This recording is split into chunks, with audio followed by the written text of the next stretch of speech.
Qui est Jésus? Telle est la question. Et la réponse est simple, lisez la Bible. Mais lire la Bible, ce n'est pas si simple.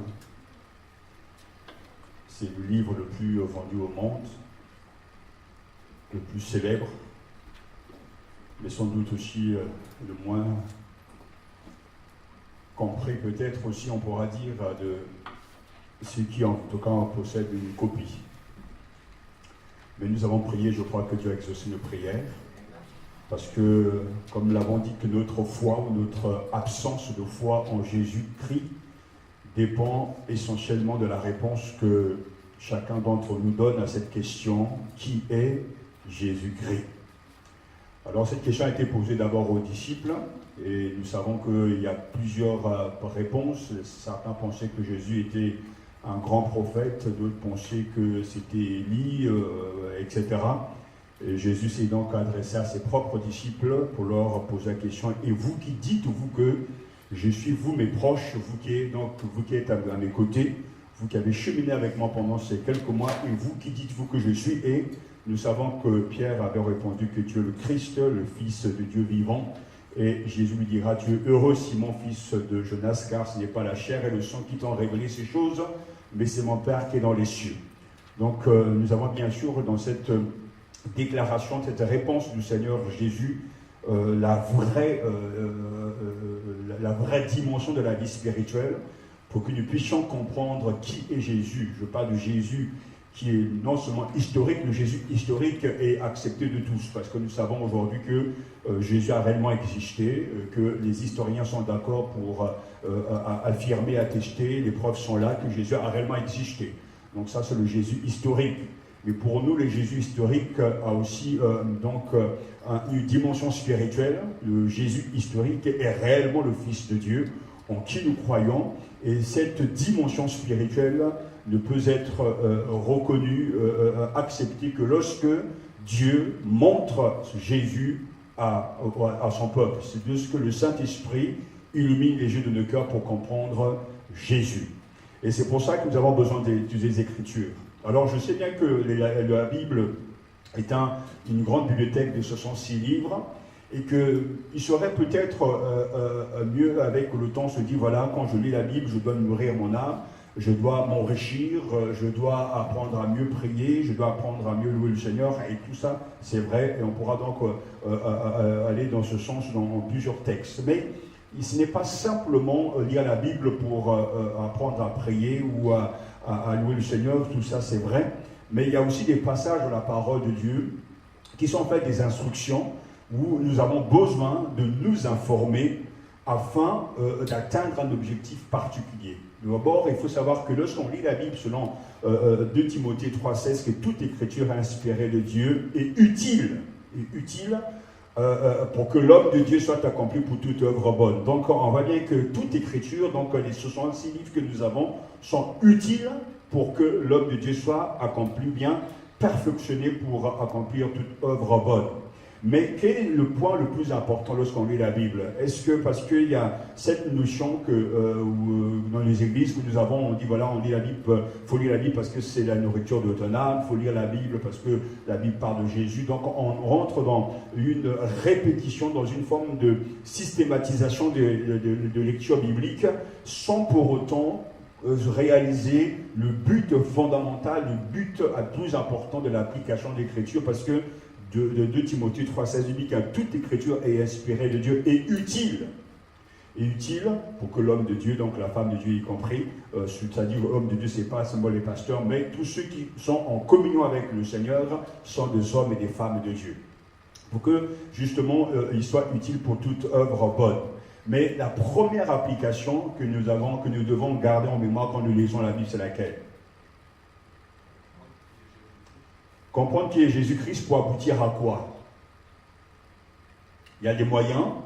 La Bible est un moyen pour que nous, comme on dit souvent le dicton qui dit que tout chemin mène à Rome. Que ça vous prenez même, que ce soit les psaumes, que ce soit l'évangile selon Marc, que ce soit la Genèse, tout nous conduit automatiquement vers le Christ. Tout. Mais maintenant, lorsqu'on a compris que le sens, la direction, c'est le Christ, il faut d'abord, bien sûr, découvrir Christ dans les Écritures. Toutes les Écritures rendent témoignage de lui. Mais quand on a découvert cela, c'est dans quel but, quel est le premier objectif pour lequel il nous faut lire la Bible? Trouver Dieu, mais et au-delà de trouver Dieu, il y a quoi d'autre? Voilà, exactement, pour l'adorer. Ça, c'est vraiment le point central de tout.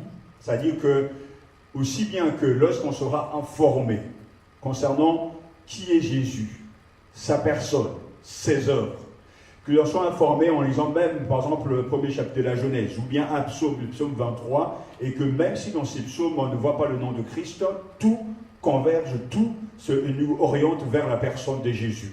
Mais lorsqu'on a lu, on a donc, je dirais, nourri notre âme, l'objectif, le but primordial de notre salut, en fait, c'est d'adorer Dieu.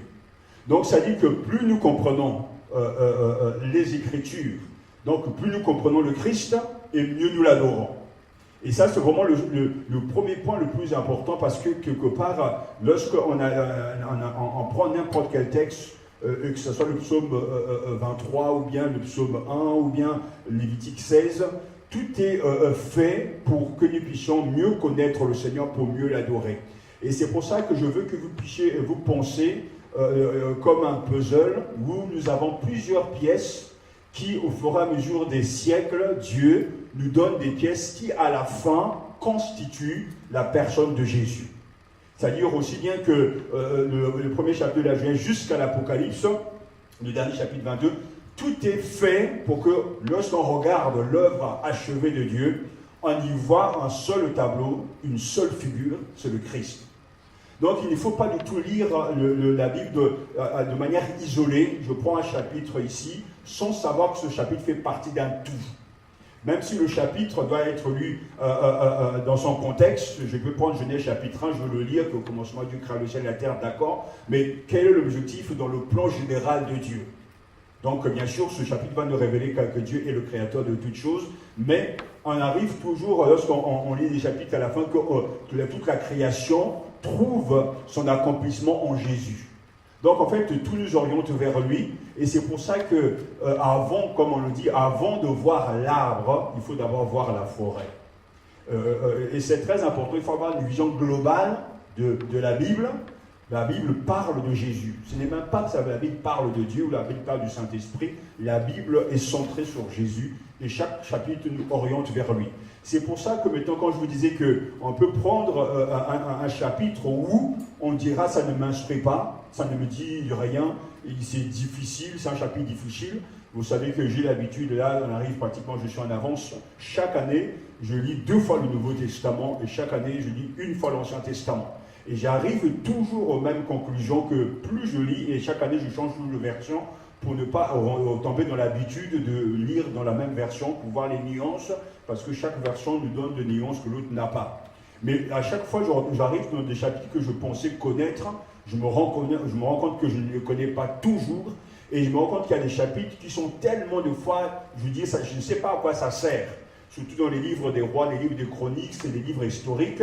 Je me dis, mais à quoi Seigneur, tous ces noms, à quoi ça sert? Et Elisabeth fait ceci, mais je ne connais même pas qui, à quoi ça sert.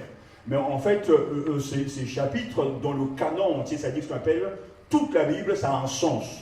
Parce que tout est donné dans le sens de nous conduire à comprendre qui est Jésus. Et quand on va poser la question, je me demande qui est Jésus, mais Jésus a une histoire. Jésus n'est pas tombé du ciel comme ça. Il a un parcours, il a une identité, il a une généalogie, il a des alliances. On peut donc on peut le connaître rien que par sa lignée. Et c'est pour ça que quand on est en train d'étudier l'évangile selon Matthieu, où il est question que Jésus est celui qui accomplit les prophéties de l'Ancien Testament, lorsque, par exemple, Matthieu s'adresse à la communauté, il n'est pas simplement en train d'édifier son église, en train d'exhorter, mais il est en train de leur faire comprendre que tout ce que vous avez lu dans l'Ancien Testament, peut-être que vous ne l'avez pas saisi, maintenant en Jésus vous le comprenez. Parce que c'est lui l'aboutissement de tout ce que vous avez lu, ce que vous avez entendu, même ce qui paraissait être compliqué, trouve son sens dans la personne de Jésus-Christ. Donc il y a des textes dans la Bible, ceci pour dire qu'il y a des passages dans la Bible où il n'y a pas de spiritualité en tant que telle. Parce que quand vous prenez la généalogie dans certains livres, il n'y a rien de spirituel en tant que tel, mais ce sont des informations inspirées par Dieu dans le but de nous conduire vers le Christ pour que nous puissions l'adorer. Donc c'est pour ça que je sais bien que c'est un défaut parmi beaucoup de croyants. Ils sautent les pages où il n'y a rien de concret, où ce sont des livres historiques, où des passages où il s'agit par exemple des Lévitiques, on parle du sang, des animaux qu'on tue, etc. Ils disent mais tout ça, ça ne sert à rien. Et ils se disent, nous sommes maintenant dans la nouvelle alliance, donc tout ça c'est caduc, il faut jeter tout ça. Mais on ne peut pas comprendre le Christ d'aujourd'hui si on n'a pas compris d'où il vient. Et d'où il vient, il faut lire l'Ancien Testament. Et on ne peut pas, c'est pour ça, si je vous le dis, c'est que souvent dans les sectes, il y a des gens qui sont dans les sectes, ils sont très branchés sur l'Ancien Testament. Donc d'un côté, soit ils font la séparation entre les deux testaments, ils se disent que les prophètes étaient dans l'Ancien Testament, donc le Nouveau Testament, ils sont rares, donc ils vont commencer à prendre l'Ancien Testament, les 10 commandements, ils vont tordre la loi pour arriver à conduire les gens vers un sens de culpabilité, pour les entraîner vers ce qui n'est pas de Dieu. Non, on ne peut pas lire l'Ancien Testament en disant que le Nouveau Testament n'est pas nécessaire. Les deux sont scellés. Mais je ne peux pas comprendre le Christ si je ne comprends pas l'Ancien Testament. L'Ancien Testament explique qui est Jésus, sa personne, ses paroles et ses œuvres. Le Nouveau Testament l'actualise pour nous et nous donne donc d'aller dans une autre dimension. Mais c'est important de savoir que chaque iota, chaque lettre de l'Écriture est inspirée de Dieu et utile. Alors, c'est sûr que c'est des études qui font qu'on va se rendre compte que c'est utile de lire tel chapitre des Lévitiques qui est plus compliqué, tel chapitre où on parle du sang, tel chapitre où on parle de la vie de Joseph et de ses frères, etc. C'est le fait de s'instruire, d'étudier le livre pendant plusieurs années, qu'on se rend compte que tout est lié, tout est emboîté. Il n'y a pas une pièce qui se balade, qui ne fait pas partie du grand puzzle de Dieu, qui est en fait de voir le Christ. Si vous allez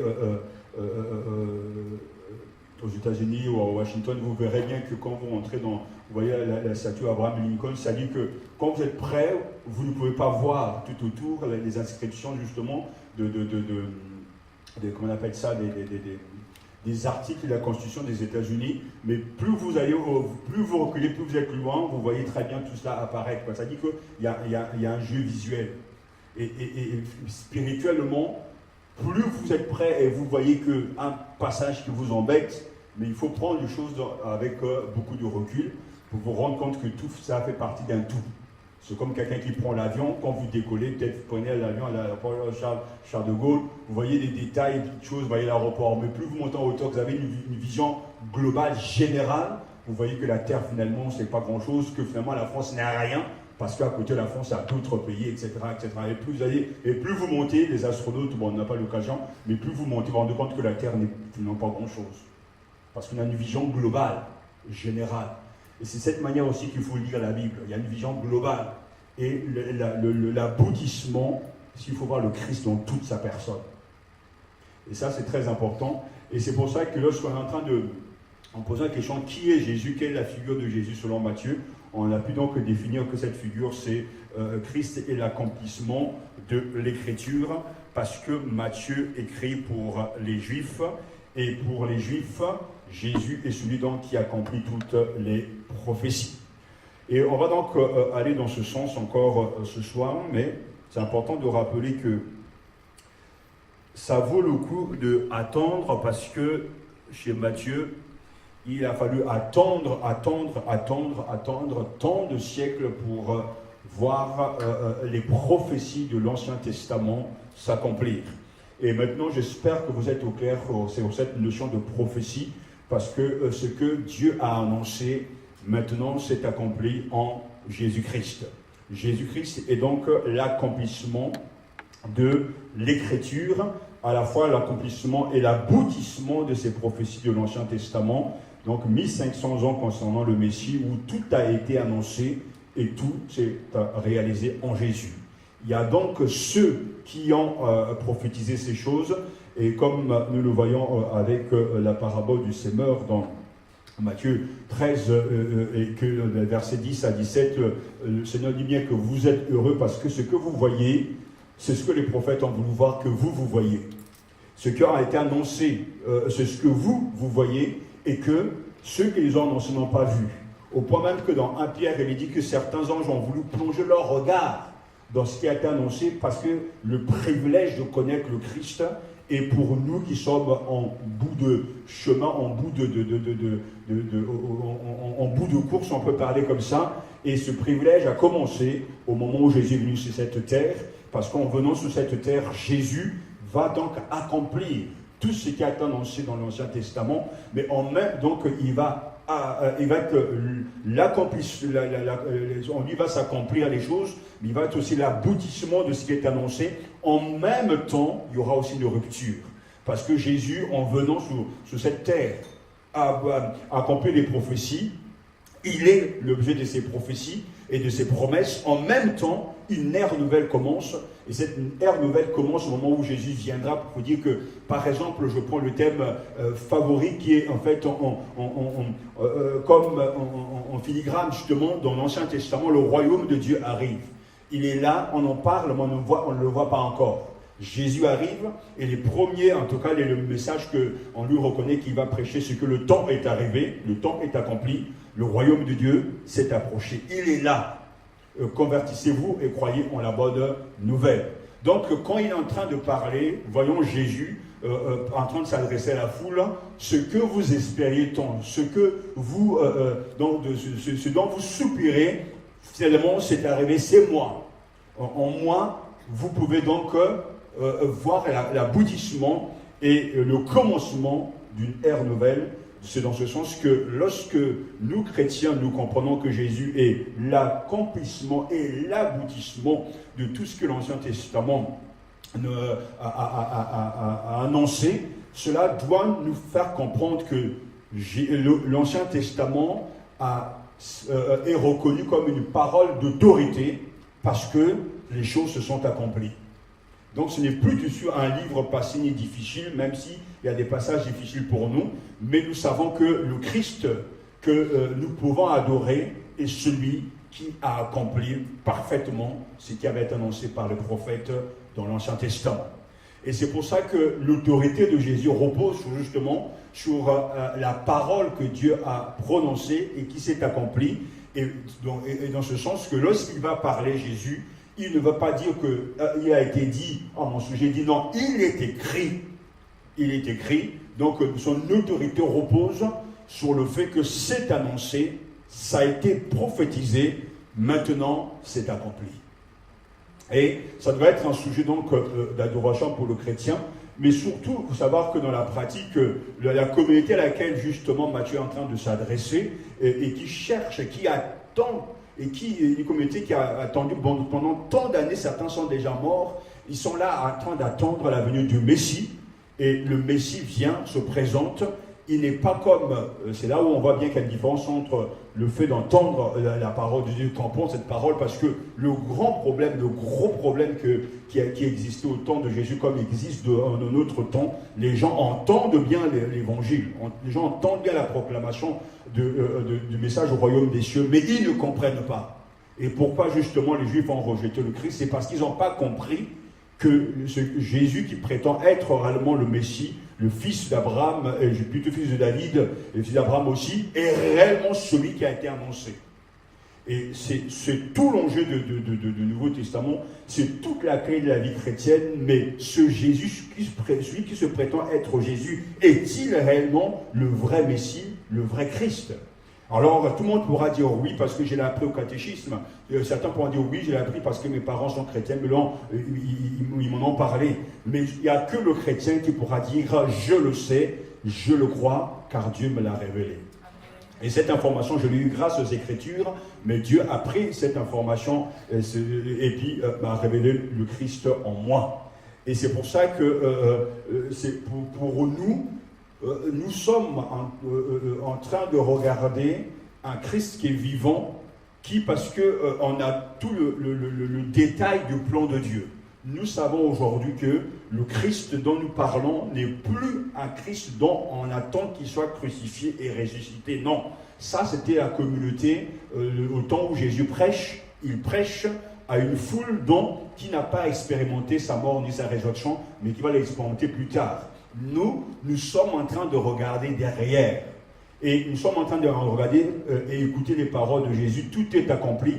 Donc le chrétien regarde, c'est comme s'il arrivait déjà à la fin et il observe tout ce qui s'est passé. Malheureusement, on ne vit pas comme ça. Si on ne vivait comme ça, sachant que tout est déjà accompli, il y aura une très grande foi dans nos églises parce que l'église, par exemple, aujourd'hui peut passer par des moments difficiles. Mais celui qui a la vision de l'église, selon Dieu, sait très bien que l'église est déjà dans la gloire. Parce que l'Apocalypse le dit. La bête a déjà été vaincue, donc les 66 000, etc., tout ça c'est réglé. Enfin, tout est réglé. Parce que je voyais cette nouvelle Jérusalem venir descendre du ciel. Donc, Jean voit très bien la réalité spirituelle, mais pourtant, au moment où il est sur cette terre, en tout cas Patmos, il est dans une autre réalité. Donc, en fait, une fois de plus, il y a quelque chose qu'il faut absolument que ce soir, il faut se détacher. Le chrétien n'est plus en train simplement de marcher sur cette terre. Dans Éphésiens, il y a trois jeux de mots qui a dit que marcher en Christ, mais nous sommes assis avec Christ dans le lieu céleste. C'est ce que Paul dit, c'est quelque chose de tout à fait incroyable. C'est-à-dire qu'il nous faut que nous puissions voir les choses selon le point de vue de Dieu. Et selon le point de vue de Dieu, tout est accompli. Les élus iront dans la gloire. Selon le point de vue de Dieu, Satan sera enchaîné pour toujours. Selon le point de vue de Dieu, l'Église est de la gloire et les chrétiens auront leur couronne de vie, ou couronne de gloire, etc. Selon le point de vue de Dieu, il n'y aura plus de maladie, il n'y aura plus de chômage, il n'y aura plus de souffrance, il n'y aura plus de larmes, parce que c'est déjà fait. Et d'ailleurs même, le Seigneur dira à Jean, écrit, c'est fait, c'est accompli. Et c'est pour ça qu'en étudiant les Écritures, même la figure de Jésus selon Matthieu, c'est beaucoup plus pour embellir, augmenter notre foi dans ce qui est déjà fait et pousser davantage les gens à la louange et à l'adoration. Parce que quand on a réellement saisi ce dont on parle, la louange doit être... En fait, c'est comme j'ai dit tout à l'heure, c'est le premier effet d'une vraie compréhension des Écritures, c'est quand on devient des adorateurs. Parce qu'on se libère de quelque chose qu'on ne comprenait pas, et on apprécie davantage la personne de Jésus-Christ. Et c'est pour ça qu'il fallait que les Écritures s'accomplissent. Cette phrase revient souvent dans l'évangile de Matthieu, à tel point qu'on finit par se demander si tout était programmé d'avance, et si Jésus était encore libre. Est-ce que, comme nous l'avons déjà vu, est-ce que tout est programmé d'avance quand on parle de prophétie? Est-ce que ça veut dire? Parce qu'il y a deux formes de prophétie. Il y a des prophéties qui peuvent être des prophéties qui sont des prophéties que Dieu donne dans le sens de exhorter, dans le sens de prédire quelque chose qui va arriver mais qui n'arrivera pas si la personne se répand. Mais il y a des prophéties qui sont des décrets qui sont scellés. On ne pourra pas on pourra jamais prendre par exemple Ésaïe 11 ou Ésaïe 53 et puis dire que cette prophétie pourra changer, et on pourra la changer de nature, de contenu, si on fait ceci, si on fait cela. Non, c'est un décret. On sait que quand Ésaïe 53 ou Ésaïe 55 au chapitre 11 annonce le Messie qui va souffrir, c'est une prophétie qui s'accomplira, que les gens soient d'accord ou pas.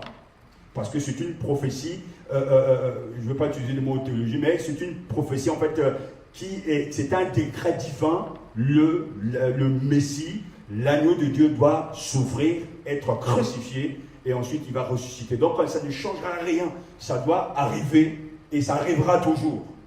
Mais il y a l'autre forme de prophétie qui est dans la Bible, mais qui n'a pas la même force, la même envergure que, par exemple, que le décret. C'est cette prophétie qui avertit, qui met en garde. Et si le peuple se répand, Dieu est capable de changer d'avis.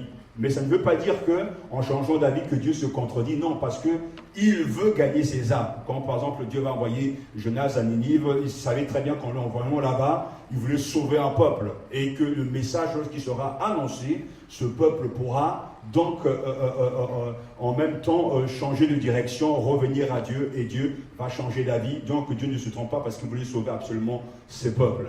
Mais dans cette même forme de prophétie, il faut savoir que celui à qui la prophétie est donnée, c'est celui qui est le sujet de la prophétie, c'est celui qui est le plus important. Parce que si Dieu te donne une prophétie, si Dieu me donne une prophétie pour m'avertir ce qui va se passer à l'église, c'est pas parce que tu vas prier, je vais prier que ça va changer quelque chose, parce qu'il me dit, voilà ce que je te préviens de ceci pour que tu ne sois pas découragé, ou bien pour que tu ne puisses pas, par exemple, douter de mon amour, que tu ne puisses pas t'agiter, parce que ça doit arriver. Il y a des choses que Dieu va annoncer dans le but de t'instruire afin que tu pries. Et quand tu vas prier, Dieu peut faire grâce. Mais il y a des choses qui sont des avertissements parce que Dieu veille sur toi. Et c'est très important parce que les gens interprètent souvent les prophéties par rapport à eux. Non, quand Dieu te donne une parole prophétique, elle m'a adressée à moi, et c'est parce qu'il y a un but par rapport à moi ou à toi, etc. Quand par exemple Dieu parle à Joseph, il donne une prophétie parce que la vision est une prophétie. Il sait très bien que les choses vont arriver. Mais que Joseph prie ou pas, de toute façon, Dieu l'a montré son avenir. Et dans cette prophétie, vision, il y a un décret divin parce que Dieu veut l'amener là. Alors, le chemin va prendre plusieurs virages, mais ça n'empêchera pas que ça va arriver parce que c'est le but quand Dieu... Parce que Dieu s'adresse à Joseph, il ne s'adresse pas à son père ni à ses frères, il s'adresse à Joseph. C'est pour que Joseph, lorsqu'il va faire face à des difficultés, à des situations, à des circonstances pénibles, qu'il n'oublie pas ce que Dieu lui a montré. Et c'est pour ça qu'une prophétie qui arrive, même si elle s'adresse à tous, mais la prophétie est toujours ciblée. Parce qu'elle va édifier celui qui est concerné. Elle va l'encourager. Quand, par exemple, le Seigneur va apparaître, l'ange éternel va apparaître à Paul, il dit, je dois t'amener à Rome parce que là-bas aussi je dois rendre témoignage. Mais Paul ne pouvait jamais penser un seul instant, même lorsqu'on entend la voix du Macédonien, viens nous annoncer l'évangile, Paul ne pouvait pas s'imaginer un seul instant tout ce qu'il devait traverser comme difficulté pour arriver à Rome.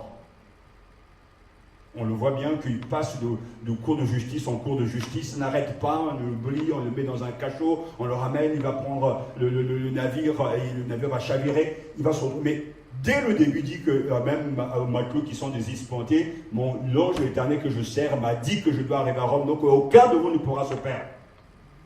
Et personne ne s'est perdu sauf la cargaison.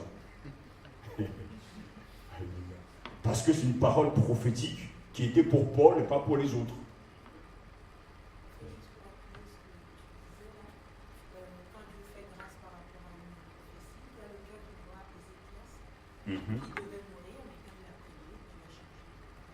Tout à fait. C'est dans le livre des rois. Du roi dans la partie du chapitre 20, etc.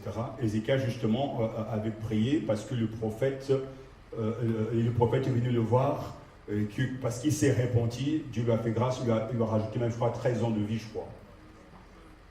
Donc ça montre que, mais la parole ne concernait que Ézéchiel. Mettons aujourd'hui, même si nous on prie, on ne va pas prendre cette prophétie pour dire, voilà, sinon ajoute-moi des années de vie. Et c'est pour ça que cette prophétie s'est accomplie pour lui. Mais c'est important de comprendre que maintenant la prophétie infaillible n'existe plus. Parce que cette prophétie infaillible est déjà scellée dans les Écritures.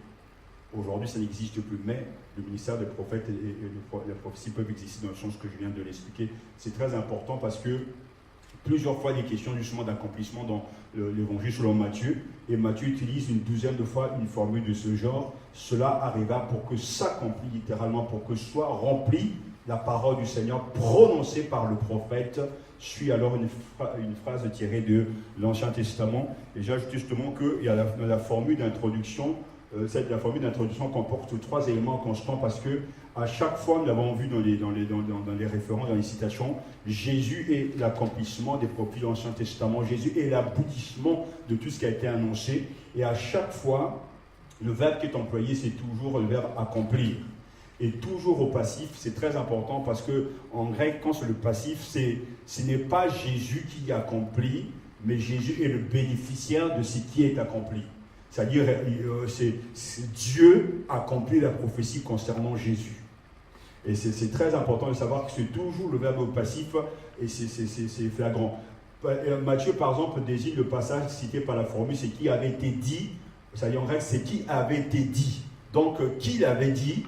Dieu l'avait dit, et c'est aussi Dieu qui va l'accomplir. Donc derrière l'accomplissement en Jésus des prophéties de l'Ancien Testament, derrière l'aboutissement de tout ce que l'Ancien Testament annonce concernant le Christ, se trouve Dieu, sa parole et son autorité. Si Dieu a parlé, si c'est réellement Dieu qui a parlé, ça va aboutir. Si aujourd'hui Dieu te parle, au travers de la Bible, si Dieu te parle au travers d'une parole prophétique, si Dieu te parle au travers d'une parole de sagesse, par un don spirituel, Dieu tiendra toujours parole parce que ce n'est pas un homme pour mentir. Ça arrivera certainement, même si ça prend du temps. C'est pour ça qu'il est important de savoir reconnaître la voix qui parle. Qui est derrière la parole? Qui est derrière les mots? Est-ce Dieu, son esprit, ou c'est l'homme et son esprit, ou le diable et ses paroles? Si c'est Dieu qui est derrière, alors ça va arriver. C'est qui avait été dit. Et ça, c'est très important parce que ça, ce qui a été dit, c'est ce qui est vraiment le décret de Dieu qui est arrivé. C'est accompli, même si ça a pris des siècles, c'est arrivé. Maintenant, d'ailleurs, ce qui est intéressant, c'est un critère pour juger de la vraie prophétie. Non seulement ce n'est pas simplement Ésaïe qui l'a annoncé, mais nous voyons que les prophètes ont annoncé les choses concernant Jésus. Il y a eu Jérémie, il y a eu d'autres prophètes, etc. Ils ont été plusieurs témoins à annoncer, le jour du Seigneur, à annoncer les choses concernant Jésus. Dans la vie du chrétien aujourd'hui, même quand il y a par exemple une manifestation du don de l'esprit, il y a toujours ce critère. Ce critère est très important. Ce n'est pas simplement une voix qui va l'annoncer, mais plusieurs personnes vont confirmer ce que Dieu te dit. Par exemple, si Dieu t'appelle au ministère pastoral, tu en auras une conviction personnelle dans ton cœur venant du Saint-Esprit. Mais pour que tu ne puisses pas aller de gauche à droite, Dieu va envoyer plusieurs témoins qui ne sont pas de ta famille, des gens même qui ne te connaissent pas, pour confirmer ce que lui, il t'a dit. Et ça, c'est très important parce que tu fais partie d'une église universelle, tu fais partie d'une communauté, et s'il y a des témoignages, souvent dans l'Ancien Testament, c'est bien qu'il faut le témoignage de 3 témoins. Pour dire si c'est vrai ou pas, il faut au moins qu'il y ait au moins 3 témoins qui attestent que c'est vrai. Et aujourd'hui, c'est très important d'avoir le témoignage de Dieu par le biais de plusieurs personnes. Et en réalité, ça arrive toujours. Celui qui reçoit une mission de la part de Dieu reçoit aussi des témoignages qui vont dans ce sens. Et des fois, on est très surpris parce que ces témoignages peuvent venir de partout. J'étais très étonné qu'au niveau même au début de ma vocation, et par la suite, quelques années après, des médiums même avaient prophétisé sur moi. Et ce qu'ils disaient, c'est qu'il n'y avait rien d'extraordinaire. Parce qu'ils faisaient que confirmer ce que Dieu m'avait déjà dit, qui avait été confirmé par des prophètes, qui avait été confirmé par des tantes, qui avait été confirmé par des pasteurs, etc. En fait, ces choses, on ne peut pas on ne peut pas se lever et dire Dieu m'a dit simplement à moi, parce que je peux aussi me tromper. Mais qu'est-ce que la communauté dit? Qu'est-ce que les hommes de Dieu disent? Qu'est-ce que les anciens peuvent dire quand l'Esprit de Dieu? Parce que Dieu rend toujours témoignage. Et par la suite, un critère qui est très important, qu'on verra aussi avec la prédication, celui qui est envoyé par Dieu, à qui Dieu a dit, et qui a plusieurs témoignages qui vont dans ce sens, on le reconnaîtra toujours, parce que sa vie sera marquée par un fruit que seul Dieu peut donner comme signe. En fait, le fruit est le critère le plus important pour celui que Dieu envoie. Un évangéliste qui dit « Dieu m'a dit je serai évangéliste », il va se lever. Il va commencer à mettre en place des campagnes d'évangélisation. Il invite les gens, et puis à la fin, il n'y a même pas un seul converti. Ben, il faut s'arrêter pour réfléchir. Est-ce que c'est de n'a pas entendu une voix comme ça de l'au-delà, où je ne sais pas qui a parlé? Parce que le fruit permet de reconnaître le prophète, celui qui est envoyé, mais surtout celui qui est derrière. C'est là où Jésus a dit, dans Jean chapitre 15, ce n'est pas vous qui m'avez choisi, c'est moi qui vous ai choisi pour que vous alliez et que vous portez du fruit et que votre fruit demeure. Ça, c'est un critère en famille. Donc, si j'ai 20 ans de ministère, si j'ai 30 ans de ministère et que dans ce ministère, il n'y a pas eu 2, 3, 4, 5, voire une dizaine de gens qui se sont convertis, qui ont donné leur vie au Seigneur, etc., alors là, il fallait arrêter depuis le début. Mais béni soit Dieu parce que ce n'est pas mon cas. Et qu'au travers de ce ministère, par sa grâce, les fruits, ce sont ses fruits. Et ces fruits, c'est ça qui rassure. Parce qu'on ne reconnaît qu'un arbre par ses fruits. Et on voit avec la parabole du Seigneur que on peut on ne peut pas déguiser un arbre. Un pommier ne peut pas porter des figues, c'est impossible. On peut l'habiller de figues, mais ça ne se passera pas, c'est trop flagrant. Ce qui avait été dit, et vous voyez que sa formule, c'est très important parce que derrière l'autorité du Seigneur, et en plus, si le prophète est reconnu, ce qui avait été dit par le prophète vient par l'intermédiaire d'eux. Donc, soit le prophète interne, soit le prophète, etc. Et c'est très important parce que cette formule revient constamment dans l'évangile selon Matthieu, parce que Matthieu veut absolument faire entrer dans le cœur de ces croyants que Jésus est réellement l'accomplissement de tout ce qui a été dit. Vous connaissez Isaïe, Isaïe l'avait annoncé, regardez maintenant ce qui est arrivé. Donc ça, c'est bon l'aboutissement. S'il y a des questions, vous m'arrêtez. Ensuite, ce que l'on peut dire, c'est surtout le mot comprendre, que nous voulons comprendre, le mot accomplir.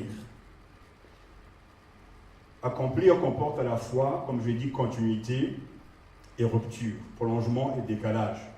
Non pas, c'est-à-dire, il faut absolument que le mot accomplir ne doit pas être pris comme si le Seigneur, sa vie a été programmée et qu'il est comme un robot qui ne pense pas, qui ne réfléchit pas. Ce n'est pas ça que l'on est en train de dire. Surtout, il ne faut pas penser comme ça. Mais accomplir dans quel sens? Comment est-ce que ça se passe?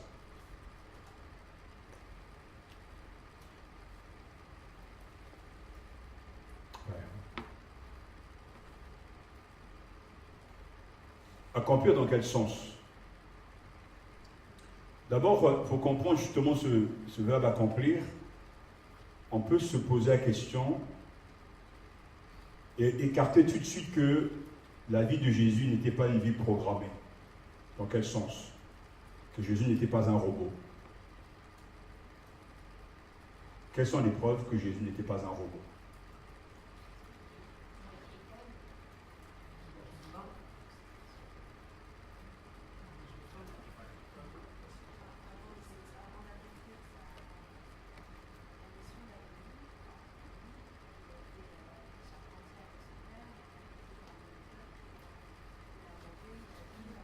Oui. Oui, mais quelle est la preuve que... parce que quand on parle aujourd'hui, parce que c'est cette notion, elle circule dans les milieux, dans les milieux des églises, quand il y a une prophétie, c'est tracé comme ça, et en fait, on ne peut pas, ça ne peut pas être à gauche, ni rouge, ni vert. Mais moi, je dis que ce n'est pas comme ça, justement, parce que si c'est programmé, la personne va tomber dans la passivité totale. Donc, je ne fais plus rien, je ne bouge pas.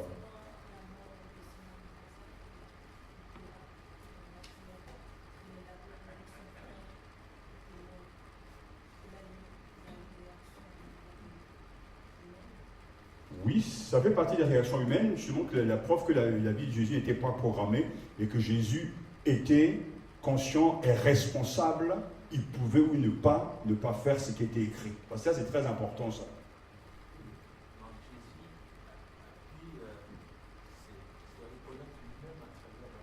Ça, c'est le premier point, oui. D'accord. Et puis, il y a un passage, il n'y a pas longtemps même, j'ai prêché dessus, mais c'est un passage important parce que...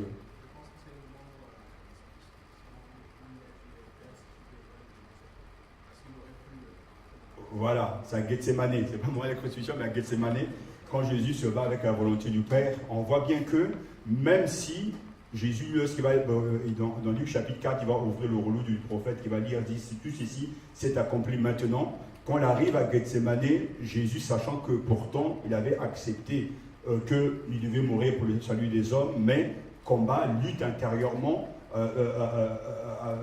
devant la volonté de Dieu. Et il n'était pas obligé de céder à la volonté de Dieu. Il pouvait ne pas le faire. Parce que ça n'était pas écrit. Mais lui, il s'est soumis en disant au Père, non pas ce que je veux, mais ce que toi, tu veux.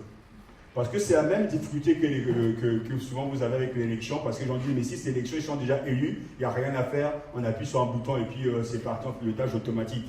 Mais en réalité, on ne peut pas comprendre la volonté de Dieu sans comprendre aussi la responsabilité de l'homme. Et je le dis parce qu'à la fin des âges, à la fin du monde, il y aura jamais devant le tribunal du Christ quelqu'un qui dira « Je me suis perdu parce que je ne pouvais pas te suivre ». Si tu es perdu, c'est parce que tu voulais être perdu. Parce que les gens pensent que Dieu doit les obliger à prier, Dieu doit les obliger à le suivre, Dieu doit les obliger à aller à l'église. Dieu n'oblige personne, mais Dieu propose. Mais tout en sachant que si on refuse, on est responsable de sa vie.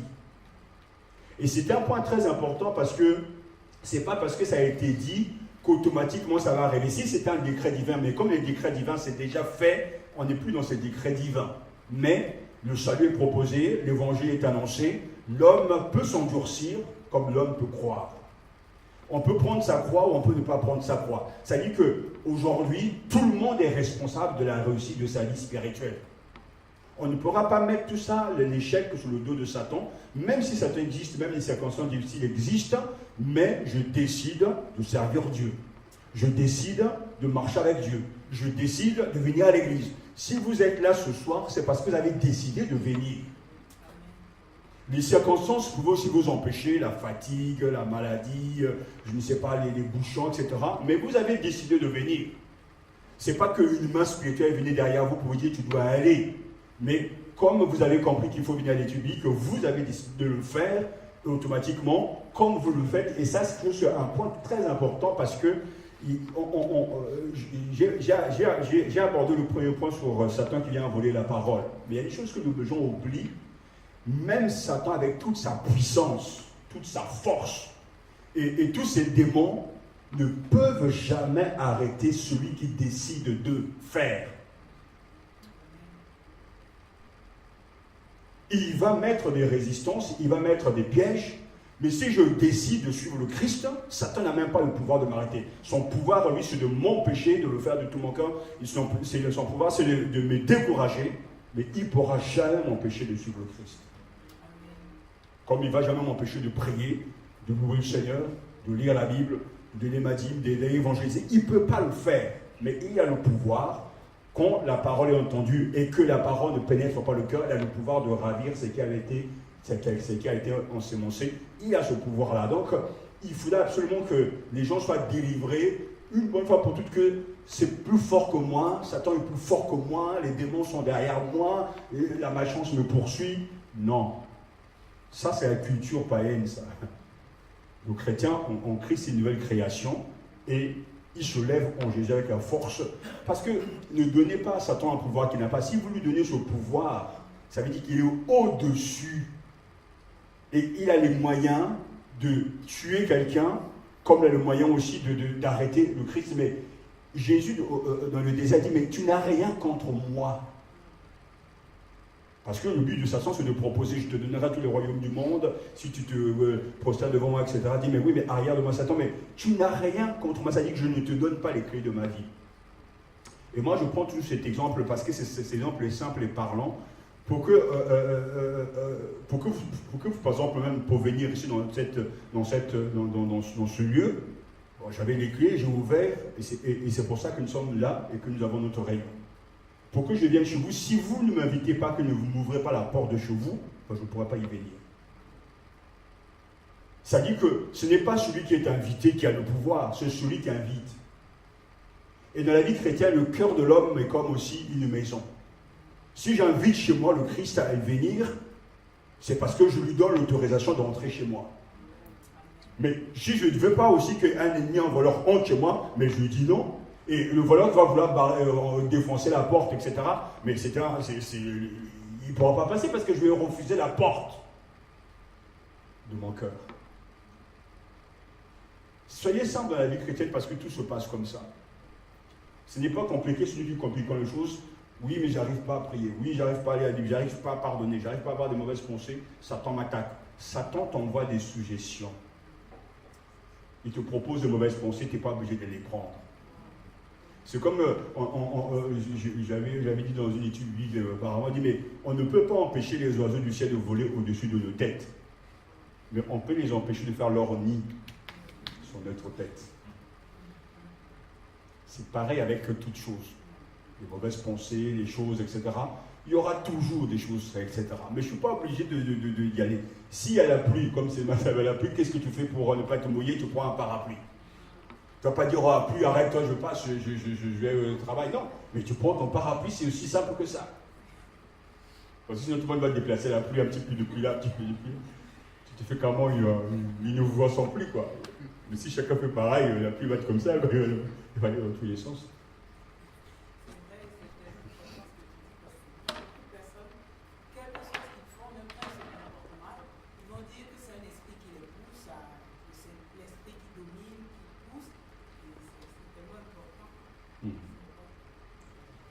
C'est très important parce que ce même principe, on voit bien que le Christ est attaqué par le diable jusqu'à la fin de sa vie terrestre, sa carrière. Le diable a tout tenté pour l'arrêter. Mais il n'a jamais cédé. Comme on sait bien aussi que tout disciple de Jésus sera attaqué, mais je décide de rester avec le Seigneur. Et je crois que c'est l'une des plus grandes épreuves, c'est que dans la vie chrétienne, arrivé à un certain âge spirituel, Dieu tente réellement notre amour pour lui. Parce que il y a celui qui va aimer Dieu parce qu'il est béni, parce qu'il reçoit des bénédictions. Mais il y a celui qui va aimer Dieu même quand il ne reçoit rien. Et ça dit qu'à ce niveau-là, à ce stade-là, Dieu se rend compte que ce croyant s'attachait à moi malgré sa pauvreté, malgré ses difficultés, il m'aime d'un amour pur. Parce qu'il y a des profiteurs de Dieu aussi. C'est-à-dire qu'ils sont contents quand Dieu leur accorde sa grâce. Et en général, dans la vie chrétienne, c'est simple. Il y a un schéma simple. Quand on commence la vie chrétienne, il semble que tout est facile. La louange, tu pries, les choses arrivent vite. Mais plus tu avances, et plus les choses sont compliquées, et plus tu prends de l'âge, et puis tu te rends compte que ce n'est pas si simple, que le mal existe, qu'il y a des puissances vraiment qui veulent t'arrêter, etc. Mais tu commences à avoir des sentiments de plus en plus purs, intenses, réels, de plus en plus. C'est-à-dire que tu deviens sensible à Dieu intérieurement. Tu grandis, tu as plus de maturité. Et tu te dis, même si Dieu ne m'exauce pas sur ce point, c'est pas grave, c'est pas ça qui m'empêche d'aller le louer, d'aller à l'église. Alors que l'enfant, lui, dès que ça ne marche pas, il jette la Bible. Comme cette jeune fille, une fois, dit, bah, je jette ma Bible, Dieu ne m'entend pas, et je m'en vais. Mais tous les jours, vous allez démissionner. Et ça montre bien, c'est un signe d'immaturité, parce qu'on se rend compte que des fois, Dieu ne te dit rien, mais une fois que tu as grandi, tu t'occupes de ses affaires, et tu es là, il ne semble pas être présent deux fois, tu continues quand même parce que tu crois en lui, parce que Dieu croit en toi aussi, et tu avances, c'est un signe de maturité. Mais en tout, la volonté y est pour quelque chose. Et avec le temps, vous remarquerez que plus vous vous amplifiez dans la volonté, et plus aussi, Satan ne vous touchera pas dans ce domaine. Parce que j'ai décidé d'aller jusqu'au bout. J'ai décidé de le faire. Alors qu'est-ce qu'il va faire? Ben, il va changer de tactique. Ça rejoint bien ce que Jacques dira, résister au diable. Il sera loin de vous. Il ne dit pas tabassez-le, priez, jeûnez. Il dit pas résistez simplement. C'est-à-dire gardez votre position. Je ne sais pas si vous avez vu le film Alamo, un bon western des passés des années 70 avec John Wayne, etc. L'histoire de Alamo, c'est connu, on l'apprend même à l'école, c'est avec David Crockett. Aux États-Unis, vous savez bien que entre les Mexicains et les Américains, il y avait toujours des bagarres, etc. Et Alamo a été vraiment un moment important parce que pour arrêter les Mexicains qui avançaient, il fallait absolument prendre le fort d'Alamo. Et plus ils résistaient, et plus aussi les cavaliers américains arrivaient. Donc il fallait absolument tenir. Et le plus longtemps possible pour que les troupes arrivent pour venir justement ravager tous les mercenaires. Et Alamo, c'est là où David Crockett est mort.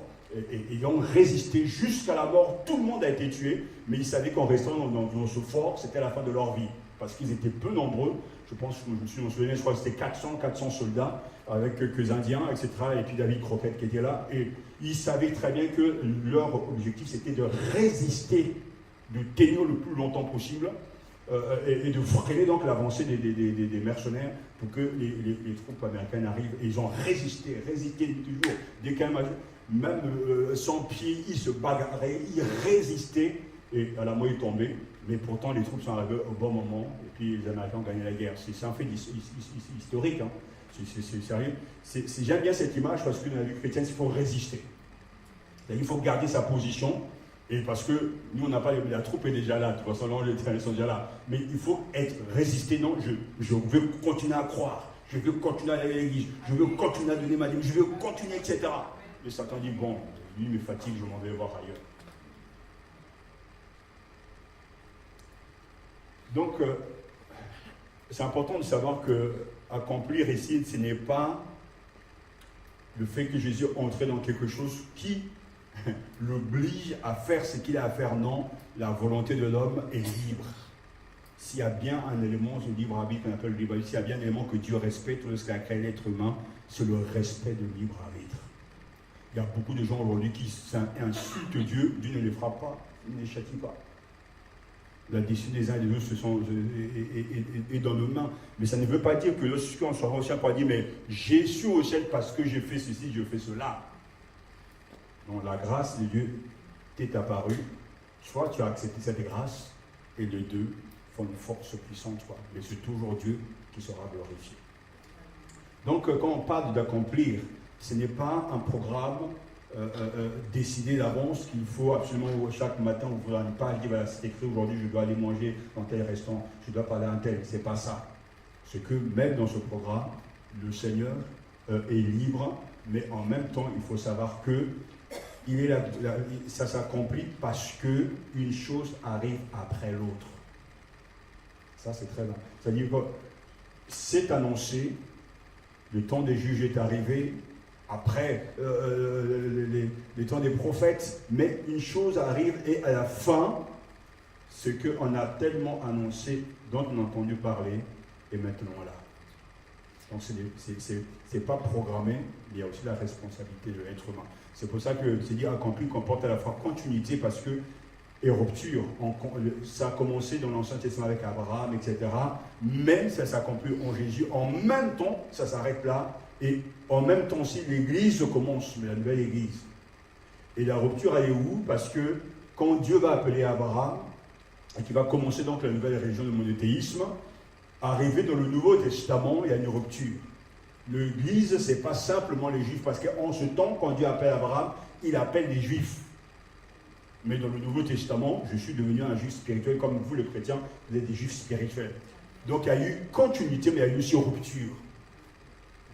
Dans le sens où ça s'arrête avec les Juifs de sang pour entrer dans la dimension spirituelle.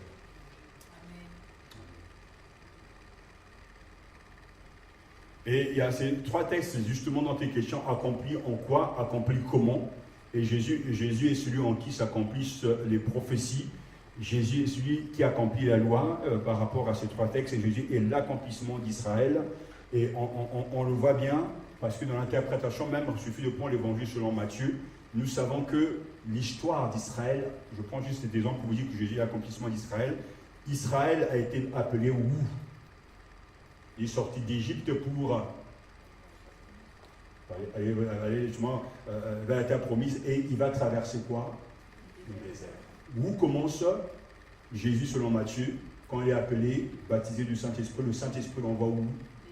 Dans le désert. Pour y faire quoi? Les trois tentations que les Juifs avaient connues et où ils avaient échoué, Jésus, lui, il va faire face aux mêmes tentations, mais cette fois-ci, il va triompher. Donc, c'est pour vous montrer le parallèle entre le fait que Jésus est le vrai Messie, le nouveau Juif, le nouveau Israël, entre parenthèses. En lui, c'est l'aboutissement. Là où Israël a échoué, Jésus a remporté la victoire. Donc, il va faire le même parcours, 40 jours dans le désert, 40 jours aussi, 40 ans dans le désert, 40 parce que les chiffres sont aussi importants dans la Bible, hein, mais je ne vais pas faire la théorie du chiffre parce que tous les chiffres sont importants. Le chiffre de la résurrection sur lequel?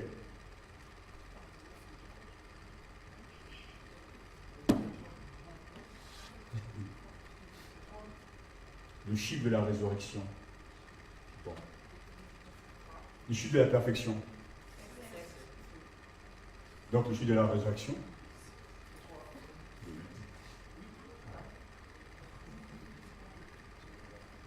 C'est le jour de la Pâque. La Pâque, c'est pour nous ce dimanche ou c'est le vendredi? Jésus a ressuscité un vendredi ou un dimanche?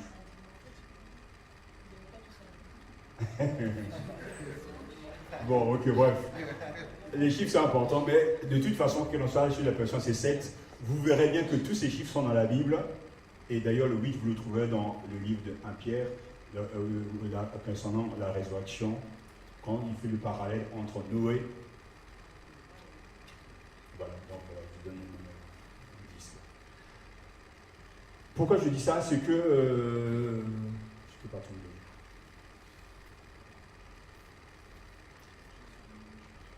Voilà, Jésus est le nouveau juif dans le sens où Israël était pendant 40 ans dans le désert, Jésus a été pendant 40 jours dans le désert.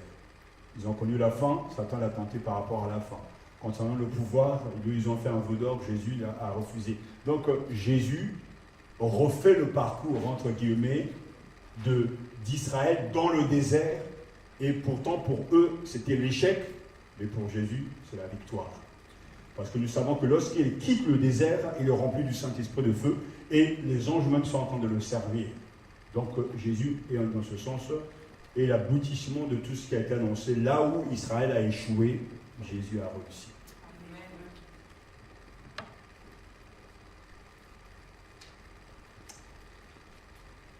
On a vu qu'il y a plusieurs citations d'accomplissement.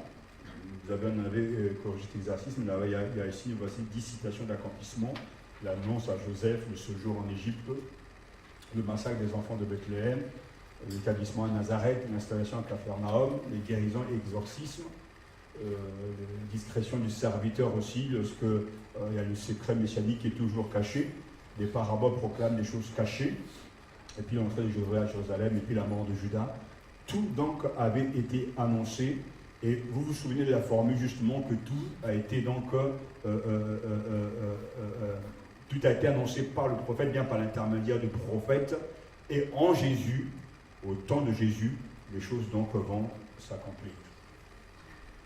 Et c'était un élément important pour les auditeurs au temps de Jésus, parce que ça devait leur donner de quoi à réaliser que la portée de ce que Jésus était en train de dire, parce que tout pouvait se vérifier, puisqu'ils étaient tous maîtres de la Torah, ils maîtrisaient facilement l'Ancien Testament, tout ce qui avait été dit, ils connaissaient ces choses, et c'est pour ça que même c'est très chaud entre Jésus et les pharisiens, les sadducéens, les discussions avec les Esséniens, tout ça c'était chaud, parce que ce sont des gens qui étaient très versés dans les Écritures, mais c'est le vrai problème qu'il y a, c'est un problème, je dirais, qui peut choquer, mais c'est important de le dire, c'est que quelque part, même si Jésus ne veut pas écarter ces gens, on ne peut pas ne pas penser qu'il a décidé de parler en parabole pour qu'ils ne comprennent pas.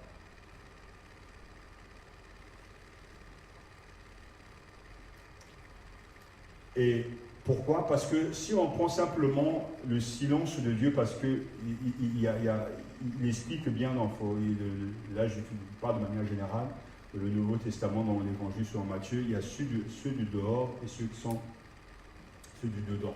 Ceux du dehors, ce sont les païens, les autres, etc. Ceux qui ne comprennent pas. Et ceux de l'intérieur, c'est bien sûr ses disciples. La grande différence entre eux, c'est que tous entendent, mais ceux de l'intérieur, ils comprennent. Ils comprennent pourquoi? Parce que Jésus prend le temps de leur expliquer. Parce que lorsqu'il raconte la parabole du semeur, tout le monde entend, mais pourtant, les disciples vont poser la question à Jésus, mais que as-tu voulu dire dans cette parabole? Et Jésus va leur expliquer en privé ce que cela signifie. Donc volontairement, Jésus voit bien qu'il y a deux groupes qui se forment. Et tout est lié à la question de la compréhension.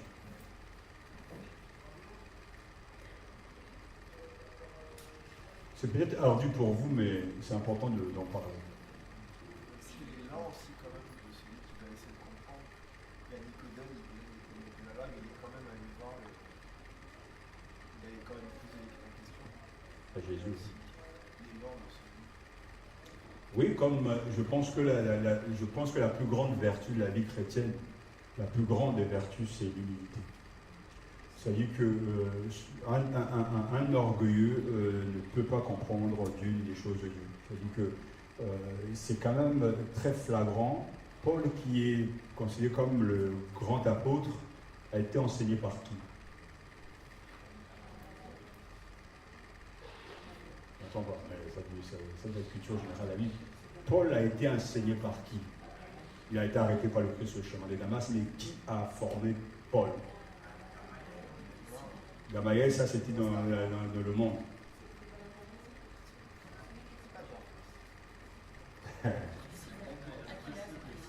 Aquilas et Priscilla. Vous voyez, donc il faut regarder ces choses parce que ça parle. Si Paul, qui est un grand homme de Dieu dont on ne peut jamais plus contester l'autorité, même il aurait pu très bien dire, mais Aquilas et Priscilla, vous n'êtes pas à mon niveau, je suis moi l'apôtre de Dieu, mais Paul a été formé, ses débuts a été donc enseigné par un couple. C'est l'humilité. Et d'ailleurs, quand il reçoit la révélation de l'appel de Dieu, c'est 12 ans après qu'il va monter à Jérusalem pour aller voir les autres apôtres, pour se soumettre, ce n'est qu'après qu'il va commencer. Et quand je dis que l'humilité est la plus grande des vertus, c'est que c'est sans doute là le problème. Quand on ne comprend pas quelque chose, il faut demander. Il faut demander à celui qui connaît. Par exemple, l'Éthiopien sur la route, allant vers Jérusalem, il lit le prophète Ésaïe, il ne comprend pas, et Philippe s'approche de lui dans le char, et puis il dit, mais comprends-tu ce que tu dis? Mais il répond, mais comment pourrais-je comprendre s'il n'y a personne pour me l'expliquer? Il lisait bien le prophète Ésaïe. Donc il y a bien des gens qui peuvent l'expliquer, il y a des gens ça dit que cette notion même d'accepter qu'il y a des gens qui ne savent pas et qu'on doit leur expliquer, c'est une notion que deux fois on a du mal même à trouver dans les églises parce que les gens, tout le monde va penser qu'ils savent. Parce qu'on va entrer dans ce qu'on appelle l'universalité du ministère.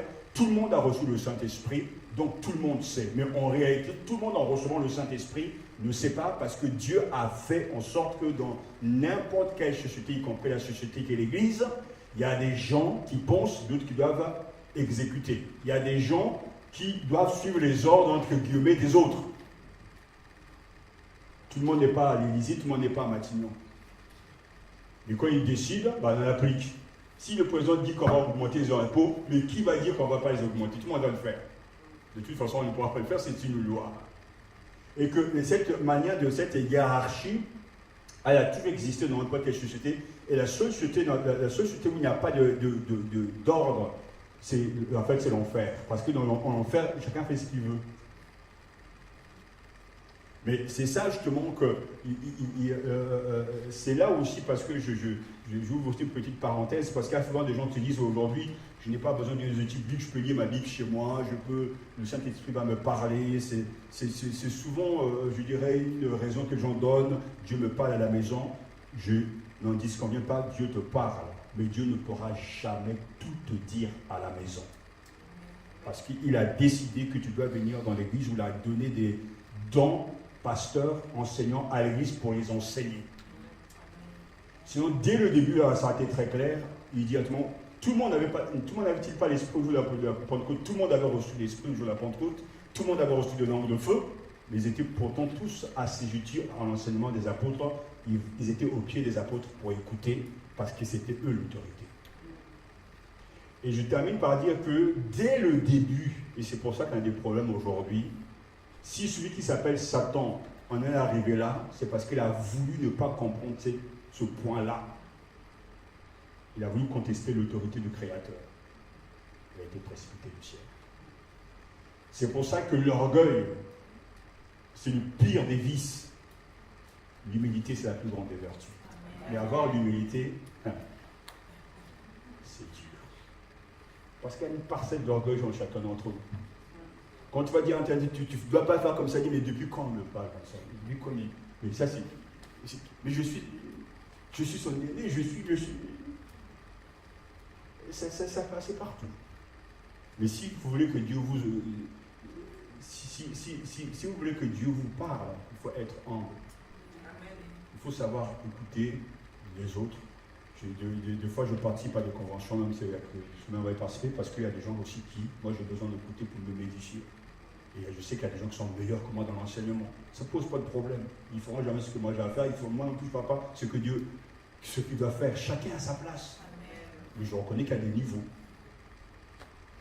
Tout le monde n'est pas Paul, tout le monde n'est pas John Stott, tout le monde n'est pas Carson, tout le monde n'est pas Walter Kaiser, tout le monde n'est pas John Seyhammer. C'est des gens qu'on ne connaissait même pas. Ce sont des érudits. Ou leaders.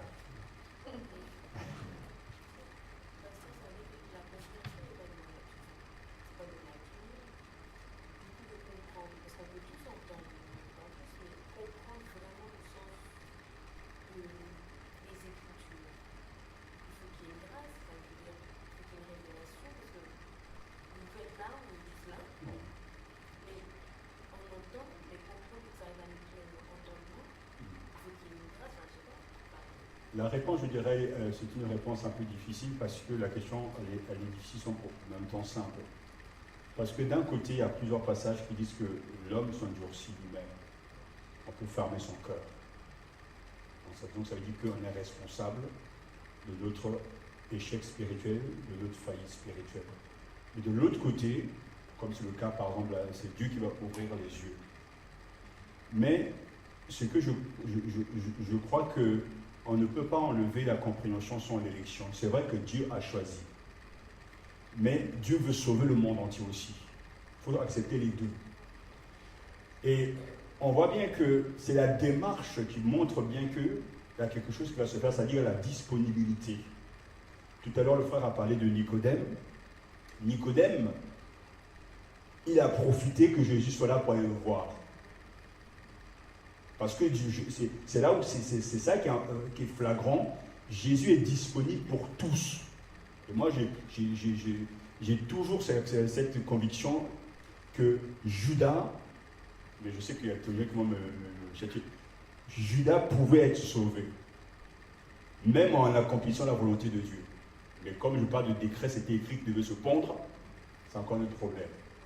Mais je pouvais croire que Judas, connaissant Jésus comme il devait le connaître, comme Jean le connaissait, il a dit, mais tiens, j'ai fait une gaffe, je ne suis pas bien, je vais voir Jésus parce que je sais qu'il pardonne toujours.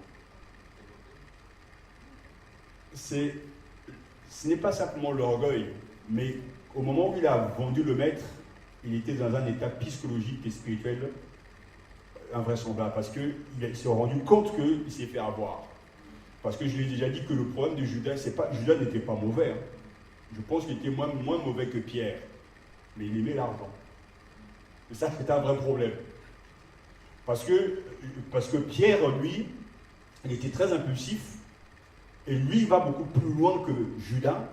Car il dira carrément devant les femmes, devant les autres, je ne le connais pas, je ne le connais pas du tout. Mais Judas n'a pas fait ça. Et en fait, il s'est fait avoir, parce que le complot était bien monté. Il ne pensait pas qu'ils allaient aller si loin.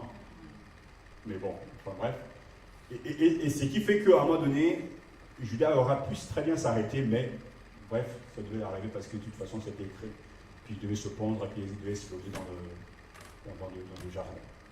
Mais ce que je suis en train de dire, c'est que je pense que la difficulté qu'il y a, c'est que plus Dieu est présent et plus Dieu est accessible, plus l'homme s'endurcit. Ça dit que plus Dieu montre les effets, les preuves de son amour, et plus l'homme devient encore pire. Donc, la grâce viendra quand on décide, parce que ce que vous avez dit tout à l'heure, oui, je décide d'aller vers Jésus parce que j'ai entendu parler de lui et que je veux qu'il m'explique. Nicodème allait voir Jésus. Et j'en dis bien de nuit. Parce qu'il ne voulait pas être repéré. Mais Jésus va tout de suite le guider vers la bonne voie. Parce qu'il était à la bonne place devant la bonne personne.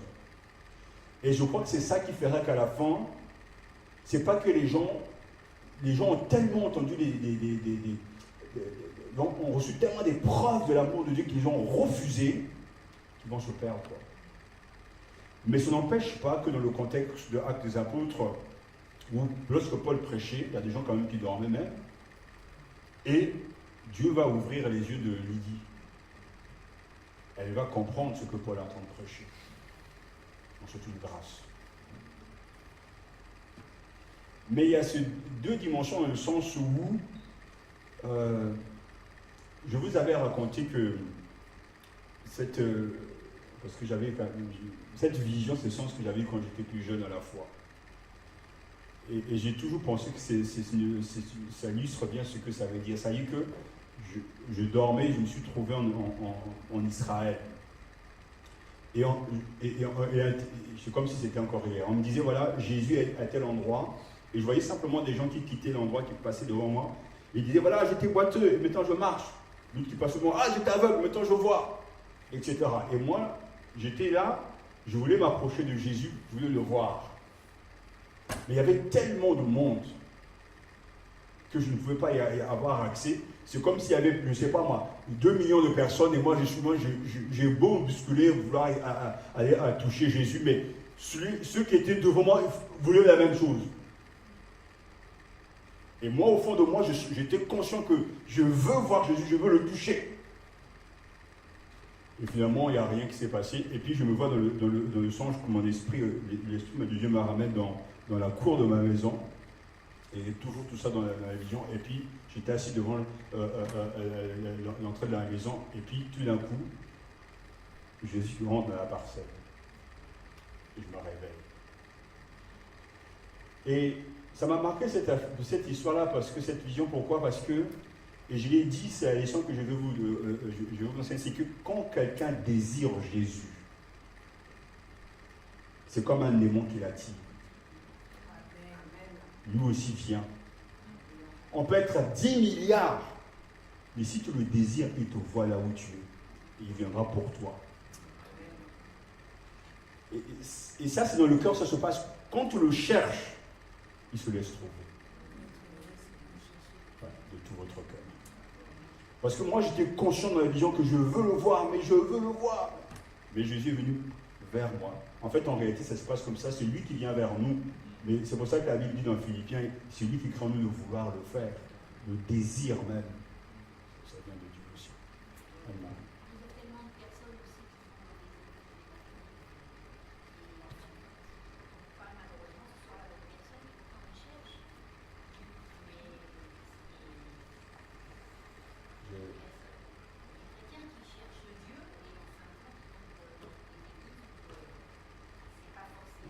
Il n'est pas annoncé. Ce que tu dis est vrai, mais en même temps, je ne crois pas, c'est vraiment un avis personnel, je suis convaincu, comme je viens de le dire, celui qui cherche Dieu, même s'il arrive au mauvais endroit, Dieu le mènera, le conduira toujours vers le bon endroit. Toujours. Il ne laissera jamais son enfant aller de gauche à droite, il ne dira jamais. C'est là où il dira dans Jean 10, mes brebis entendent ma voix. Ils ne suivront pas un inconnu.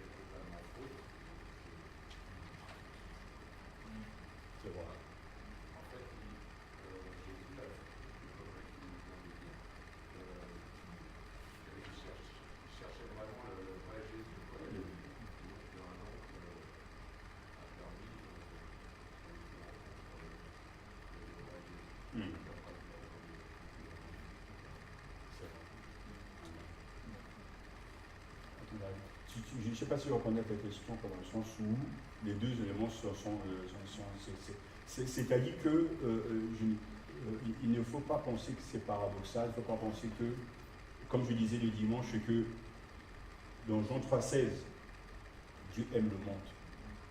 Il a donné son Fils. Et dans Jean 17, Jésus ne prie pas pour le monde, il prie que pour les siens. Donc on voit bien dans le contexte de Jean 3, 16, Dieu aime le monde, et 1 Timothée même 3, chapitre 2 nous dit que Dieu veut sauver tous les hommes.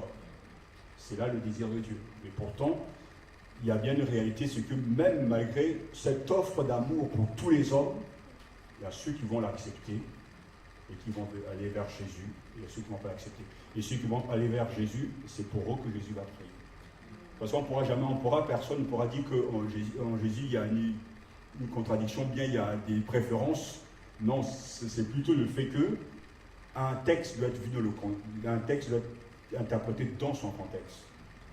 Et c'est pour ça que même dans la doctrine de l'amour de Dieu, il faut voir que, c'est ça que, je termine, je vais me préciser que quand on parle de l'amour de Dieu, et j'écoutais la radio qui disait, voilà, on ira tous au paradis, voilà, ils sont montés au paradis. C'est comme si Dieu, tu meurs dans le péché, tu vas au ciel, quoi. Mais on oublie que, je disais une fois, j'avais prêché dessus, que la doctrine de l'amour de Dieu, pour moi, c'est la doctrine la plus compliquée, parce que le même Dieu qui aime, c'est le même Dieu qui va châtier et qui va permettre que les gens vont en enfer. Le même Dieu qui aime va permettre que des pauvres enfants innocents vont mourir à cause de la venue de Jésus, comme aussi à cause aussi de la venue de Moïse. C'est le même Dieu d'amour. Hein. Mais celui qui n'a pas compris qui est Dieu sera scandalisé. Quand je disais, je lisais l'Ancien Testament, je suis arrivé à l'épisode où 23 000 personnes sont mortes le même jour parce qu'ils avaient mis en œuvre contre Moïse. Mais je dis, mais quel gâchis. Des fois, tu peux te dire, mais pour si peu de choses, c'est une manière de parler. Où le serviteur, lorsque l'arche va quitter, donc va entrer à Jérusalem, et David est en train de danser devant l'arche de l'Éternel, et puis l'arche, quelqu'un va se pencher parce que l'arche est en train de tomber, il y a un serviteur qui va poser sa main pour retenir l'arche, pour que l'arche ne tombe pas. Tout de suite, il tombe par terre, il est mort. Et d'ailleurs, la Bible dit que David n'était pas content. Il n'était pas content contre Dieu. Mais cette attitude de quelqu'un qui n'est pas content de Dieu, c'est celui qui ne connaît pas la sainteté de Dieu. Parce que celui qui connaît la sainteté de Dieu, pour lui, on ne touche pas à ce qui est saint. Je ne sais pas si vous me comprenez quoi. Parce que celui qui a pénétré, comme Ésaïe, la sainteté, il va dire, mais ce que Dieu quand Dieu a dit que c'est saint, qu'il y a qu'un souverain sacrificateur qui doit toucher à l'arche, et que tu touches, bah, c'est la mort. Et lui, pourtant, c'est parti d'un bon sentiment. Comme quoi, le bon sentiment, ce n'est pas tout. Non, il devait laisser comme ça. Même si ça tombé, ce n'est pas son problème. Parce qu'on ne touche pas à ce qui est saint, puisque Dieu n'avait pas donné l'autorisation de le faire. Mais cet épisode m'a fait réfléchir parce que, des fois, nous, on peut être scandalisés par des choses. Parce qu'on voit dire, mais pourquoi c'est comme ça? Pourquoi c'est ça? Pourquoi on a dit ça? Pourquoi il y a ça? Peut-être que certains vont se poser parce qu'il y a ça, ou on a dit ça à tel frère, à telle soeur, etc. Mais les gens ne voient pas la dimension de l'Église. On le voit plutôt avec une vision à court terme. C'est pas si grave, on a pu s'entendre, etc. Parce que des fois, quand il y a eu des problèmes, des fois les gens me disaient, mais ça soit vrai, etc. Même un peu partout, je me dis, mais ouais, mais on a pu se comprendre, on peut s'arranger. Mais le problème, c'est que quand les gens pensaient qu'on peut s'entendre, que ça peut s'arranger, bien ça malentendu, mais ils n'ont pas la notion de l'amour de la maison de Dieu. Ça dit qu'eux, ils partent d'un bon sentiment, c'est un frère qu'on aimait bien, une soeur qu'on aimait bien, mais ils n'ont pas la notion de ce que Dieu veut préserver, de ce que Dieu veut garder. Parce que, humainement parlant, on ne peut pas tuer ce serviteur qui touche l'arche de l'Éternel pour aider. Il n'y avait pas de pensée impure en lui, il n'y avait pas de mauvais sentiments en lui. C'était un bon sentiment. Mais comme je l'ai souvent dit, que les hommes charnels, on les reconnaît toujours parce qu'ils suivent les sentiments. Voilà, il n'était pas ordonné par Dieu, il n'était pas autorisé par Dieu. Il a enfreint la sainteté de Dieu, en fait. Et c'est ça tout le problème, c'est que quand on n'a pas vu la sainteté de Dieu, la dimension, on pourra crier « Oh, mais il y a eu 23 000 personnes qui sont décédées. Oh, mais il a tué les pauvres enfants innocents. Pourquoi Dieu peut-il permettre des guerres pareilles tuer ?» Mais le problème n'est pas qu'il y ait des morts. Tout est lié à la sainteté de Dieu, à sa manière de... Il dirige qui il veut, il fait ce qu'il veut. Mais nous, on n'est pas d'accord avec ça. On pense qu'on aurait pu faire différemment. Et c'est là où se trouve tout le problème, quoi. Et de critique à l'égard de Dieu aussi. Un droit de regard, même un droit de dire, mais t'as pu, c'est pas normal. C'est ça, c'est l'argument que souvent les gens donnent, mais je veux pas l'église parce que Moyen-Âge a eu trop de guerres, l'église a fait trop de mal aux gens, patati patata, si Dieu est amour, pourquoi ceci, etc. Mais le problème c'est que oui, Dieu est amour, mais Dieu fait ce qu'il veut. Et ça, on ne peut pas l'accepter. Et dans les discussions, c'est important de ça. Un des problèmes, pourquoi je reviens souvent dessus, c'est que dans la vie chrétienne, comme j'ai dit, que j'avais été très très interpellé par la définition du péché d'Augustin, parce qu'il disait que le péché, c'est une faute contre la raison, la conscience, et contre la vérité. Un chrétien qui ne suit pas les faits va suivre les sentiments. Vous comprenez ce que je veux dire? Un chrétien, pour qu'il marche dans l'esprit, doit regarder les faits bibliques. Ce n'est pas une question de sentiment parce qu'on aime, on n'aime pas. Non, la question n'est pas là. Quand les faits bibliques sont là, le chrétien doit s'accrocher à ces faits et ne pas de fois même aller à l'encontre de ses propres sentiments. Il y a des choses que Dieu va montrer que si Dieu te montre quelque chose, par exemple, que par tel frère, telle sœur, le mal va rentrer dans l'église. Humainement parlant, tu aimes cette personne. Mais la raison, les faits font que tu vas faire violence à tes sentiments pour préserver l'église. Je suis convaincu que les 12 apôtres, ils s'aimaient tous. Même d'ailleurs, les anges ne comprenaient pas ce que Judas était en train de faire, parce qu'ils avaient de l'affection entre eux.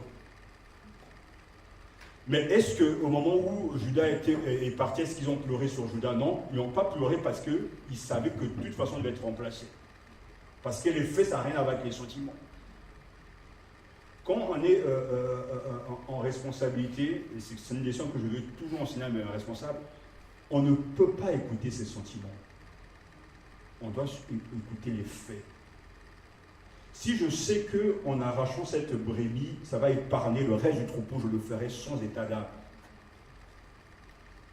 Si je dis à quelqu'un dans l'église même, je vous profère que tu t'en ailles, que tu restes, même si ça va chagriner les gens, même s'il est connu, célèbre, ce n'est pas un problème parce que je sais que je vais préserver certaines personnes.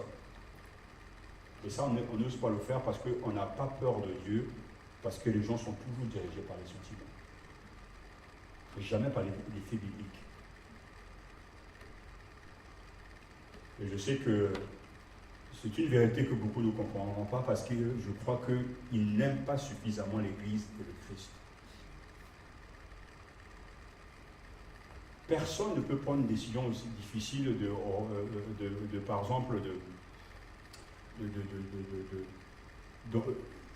d'ailleurs, même, ce n'est même pas les 12 qui ont exclu Judas. Judas s'exclut lui-même.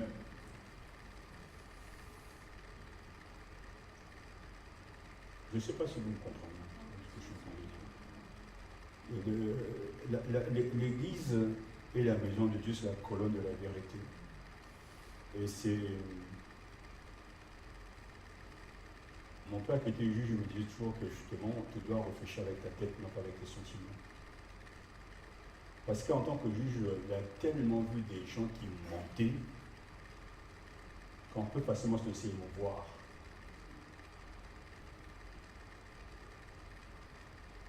Quand on était en province, un pasteur venu me voir, m'a dit voilà, j'ai entendu dire qu'il y avait des difficultés à Évry, etc.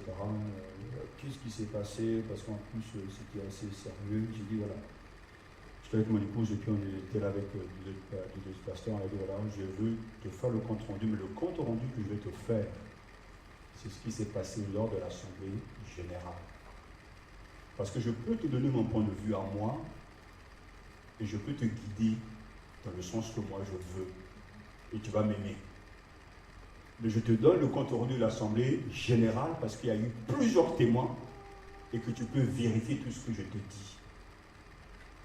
Et je lui ai donc relaté les faits selon ce qui s'est passé à l'Assemblée générale. Pourquoi je le fais ainsi? Pourquoi on l'a fait ainsi? C'est parce que même quand on a été victime, on peut aussi manipuler les gens. Mais devant Dieu, j'ai ma conscience.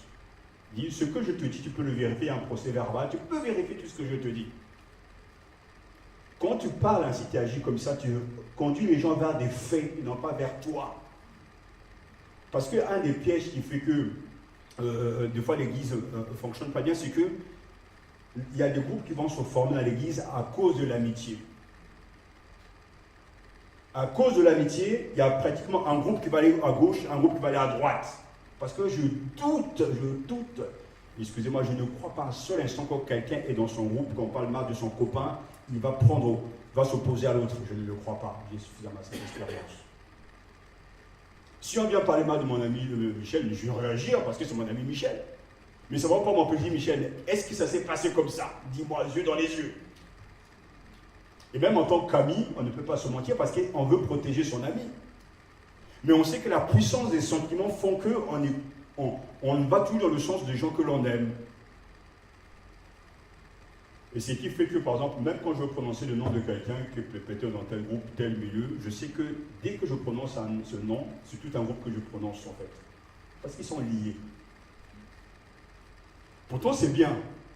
Comprenez-moi bien. Moi, je suis pasteur, je suis souvent avec mon épouse, on sert, on délègue notre pouvoir à quelqu'un. Peut-être la chorale, parce qu'on a eu la chorale, l'école du dimanche, un groupe de jeunes. Je ne suis pas avec eux les responsables. Je leur fais confiance. Mais si celui qui reste longtemps avec le groupe crée des amitiés, des relations avec eux, je suis pratiquement sûr que j'ai déjà perdu ce groupe. Parce que le jour où je serai en conflit avec le responsable, il va prendre carrément le groupe. Je l'ai vu tant de fois. Et c'est là où un jour je ne voulais à Dieu parce que je ne comprenais pas pourquoi ça m'est arrivé. Parce que moi j'étais un responsable dans mon église, responsable du groupe de jeunes, mais je n'ai jamais trahi mon pasteur. Vous savez, j'ai vécu deux époques. L'époque où j'étais à Rouen, j'étais pratiquement le seul noir dans l'église avec des blancs. Donc il y a deux problèmes. Quand je suis à Montagne, par exemple, encore d'autres problèmes avec eux. C'est là que je commençais à faire telle communauté, black, etc. C'est d'autres problèmes. C'est pas la même chose. Hein. C'est culturel, ça. Mais quand je partais de chez moi, etc., de mon église, j'étais dans l'église, les pasteurs étaient là, mais c'était émouvant parce que je me suis dit, j'ai servi l'église, c'est moi aussi qui m'occupais des cassettes, des jeunes, etc. Tous les ans, c'était la colonie de vacances, je m'occupais des enfants. Enfin, j'ai même des photos quand j'étais tout petit, maigre, bref, comme Bertrand, après il va prendre un peu de compte avec le temps. Et c'est comme ça, et on prend de l'âge, mais et je me suis dit, voilà, et c'est ça qui, si je vous dis ça, même si c'est une grande parenthèse, c'est que quand je vais quitter ça, quand j'ai quitté Rouen, j'avais une telle image de l'église, la manière de servir Dieu, parce que j'avais eu une expérience remarquable de l'église avec les pasteurs joutés, etc., pour ceux qui ont connu. C'était vraiment des gens simples, mais vraiment qui aimaient Dieu. Et j'arrive à Paris, on commence à ouvrir les églises africaines, j'ai vu ces histoires. Au premier moment donné, je me disais, mais j'étais raciste, quoi. Je vais rester chez moi. Avec, des fois, tu me dis, mais c'est pas possible, c'est un choc culturel, quoi. Une fois, on était à la porte de la chapelle, il y avait quelqu'un qui débarque dans l'église avec un couteau. Tu vois, ça a été un choc incroyable, quoi. Mais comme ça faisait partie d'une étape de mon éducation, il a fallu absolument que je passe par là pour comprendre certaines choses. Et après, Dieu va m'enlever de là pour m'amener à Bruxelles chez les Américains. Et là, je vois une autre manière de servir Dieu. Puis à un moment donné, on se dit, enfin, je ne sais même pas pourquoi je vous dis ça, mais je comprends que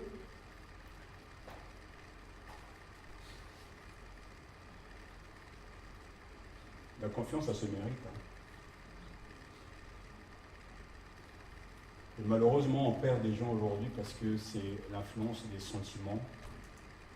Parce que je sais que si je touche à tel frère ou telle sœur, je sais qu'il y a déjà un groupe tout autour qui est déjà touché. Et malgré toute la connaissance biblique, on ne pourra jamais résoudre ce problème-là. Et c'est pour ça que je dis toujours, je regarde ce qui est devant moi, ce qui est derrière moi, c'est Dieu qui s'en occupe. Les gens disent beaucoup de choses, vous savez. Mais quand vous trahissez la confiance de quelqu'un d'un serviteur de Dieu, ça ira mal pour vous un jour. Parce que c'est une chose que je sais au bout de quelques années de ministère, tôt ou tard, le boomerang revient avec force. Il y a des situations tristes quand même, mais si je m'efforce à vous parler de foi même en parabole, c'est pour vous faire comprendre que vous dis la vérité clairement, c'est que il faut absolument que les faits bibliques vous guident la vérité. Je vous ai partagé ce truc avec ce passage, j'ai dit la vérité c'est ça la vérité. Je ne dis plus rien de plus, je ne rajoute rien jour prochain, parce que ce sont ce qui s'est passé.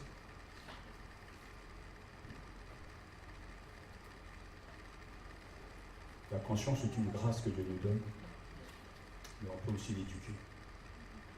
On peut vraiment l'éduquer. Et Paul dira lui-même, Dieu m'est témoin, il dit que je sers avec une conscience pure. Ça dit qu'il était conscient que ce n'était vis-à-vis de Dieu qu'il y avait un problème à régler.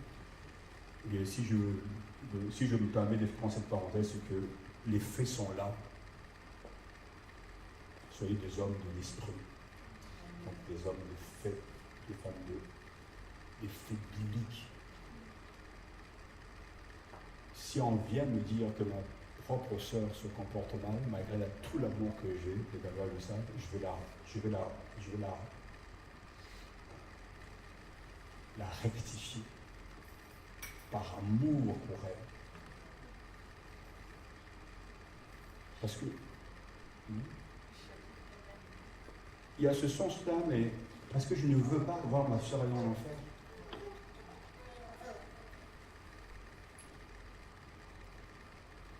Il y a cette réputation que j'ai dans ma famille. Ah, il ne faut pas dire à mon frère parce que lui, il va te remettre les points sur les i.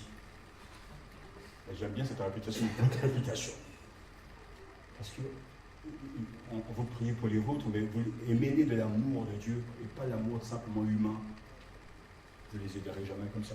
Même vis-à-vis de sa femme, même vis-à-vis de son mari, dis-lui la vérité crue. Il y a un conseil que le moment des Gérard de Bertrand nous ont laissé, mais les gens ont peut-être entendu, mais ils ont rigolé, mais ils n'ont pas compris.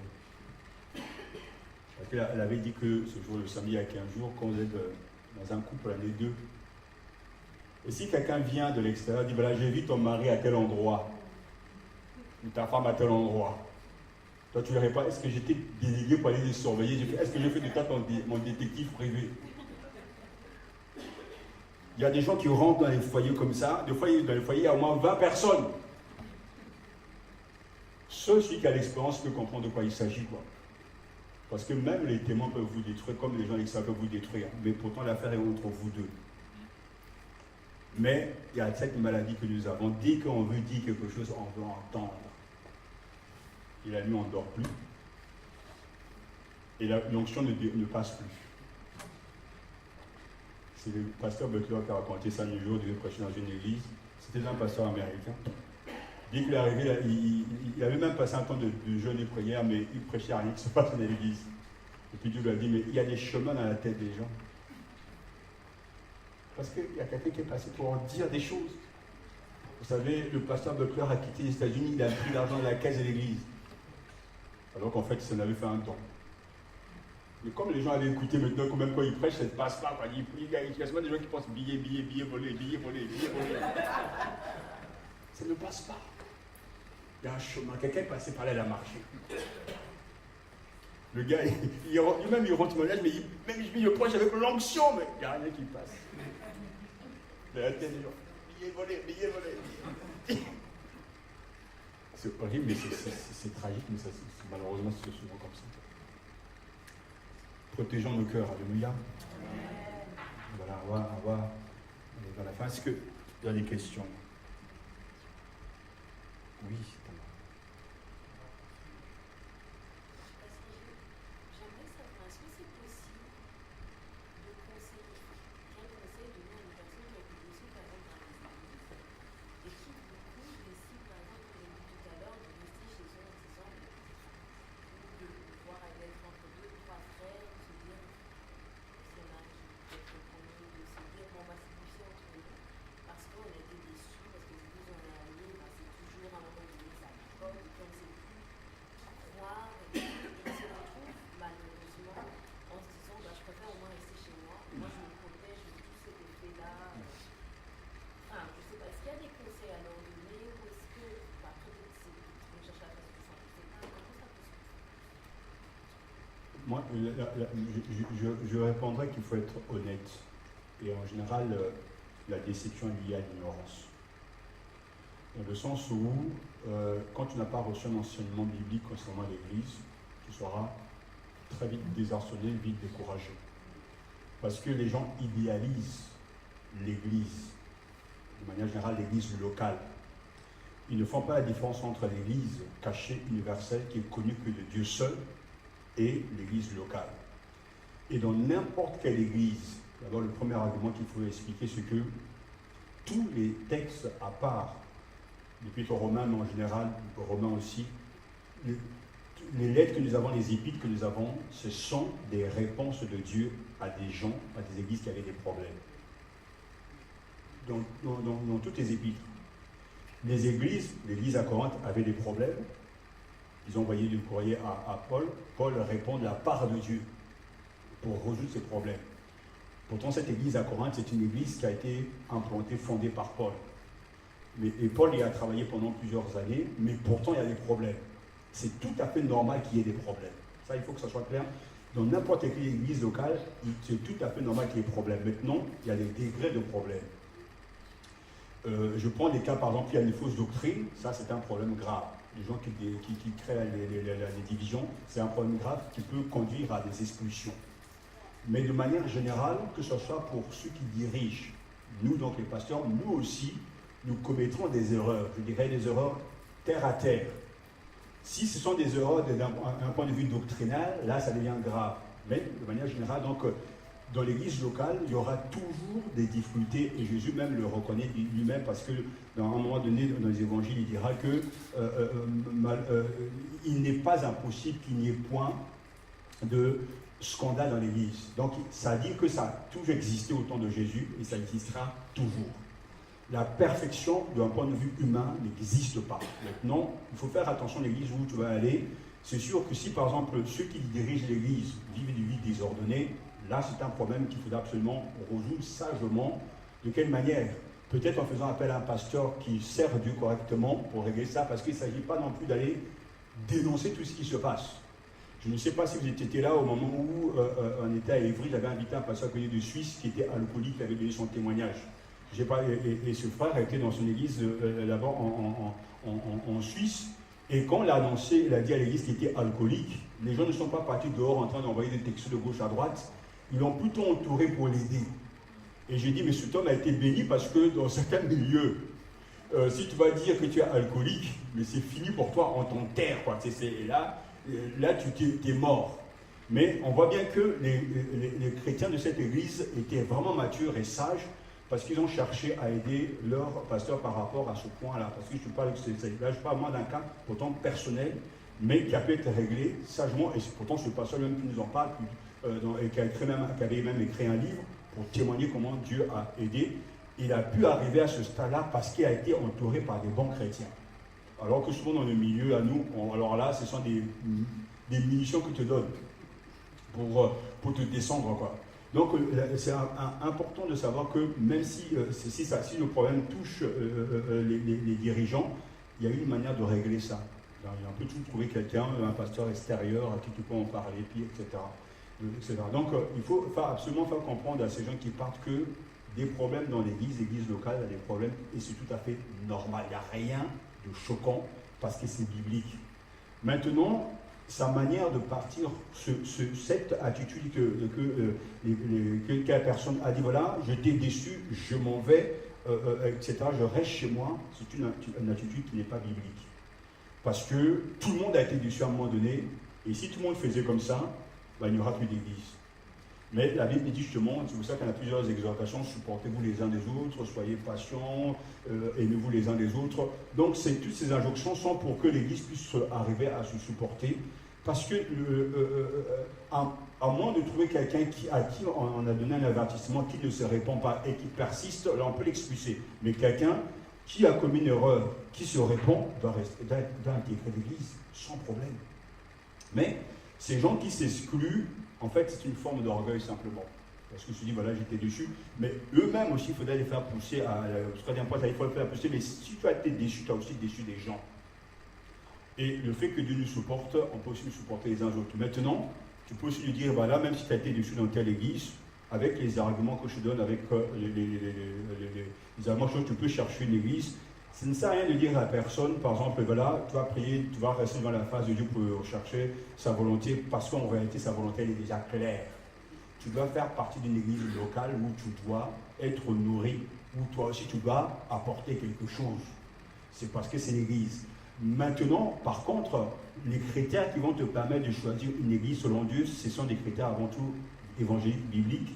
Ces critères, quand tu arrives dans une église, la première des choses, la plus importante qu'il faut chercher, c'est l'autorité de cette église. Et je donne tout ce conseil aux gens, quand tu vas dans une église, reste ici pendant un mois et écoute le prédicateur.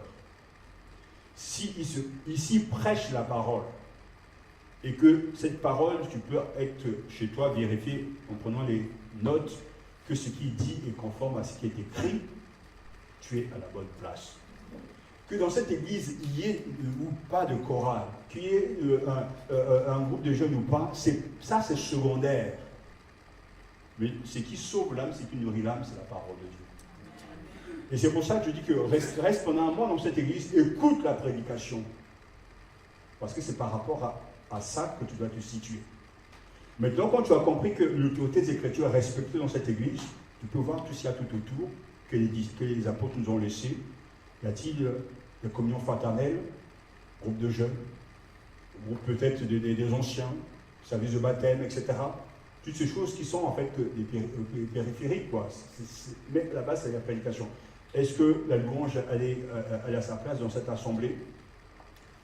Tu peux poser aussi une question, entre parenthèses, pour toi, s'il y a une sensibilité aux choses de l'esprit, message prophétique, parler en langue, parce que ça, ce sont des sensibilités. Moi, j'étais avec les baptistes, je suis beaucoup plus baptisé dans l'âme, et pourtant, chez eux, il n'y a pas de manifestation charismatique, parce que chez eux, c'est la Bible.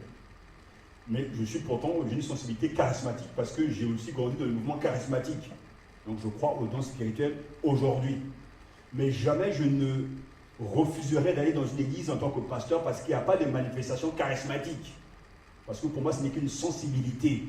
Ce n'est pas ça qui va sauver l'âme, parce qu'à la fin, les prophéties vont souvent s'arrêter, le parler en langue, tout ça, ça va s'arrêter. La seule chose qui va rester, c'est ta relation avec Dieu. Et le problème, c'est que les gens aujourd'hui, plusieurs fois, je reçois des coups de fil à la maison, ils me disent, pasteur, voilà, j'ai votre adresse, est-ce que bon, je veux venir chez vous, est-ce que les gens parlent en langue chez vous? Je dis, non, nous, on parle toutes les langues. C'est-à-dire que je veux leur faire comprendre que ce n'est pas ça qui est important, mais il y a des gens qui sont totalement obsédés par le fait que, est-ce qu'on prophétise? Pour eux, c'est ça l'église. Mais ce sont des gens qui sont pauvres spirituellement.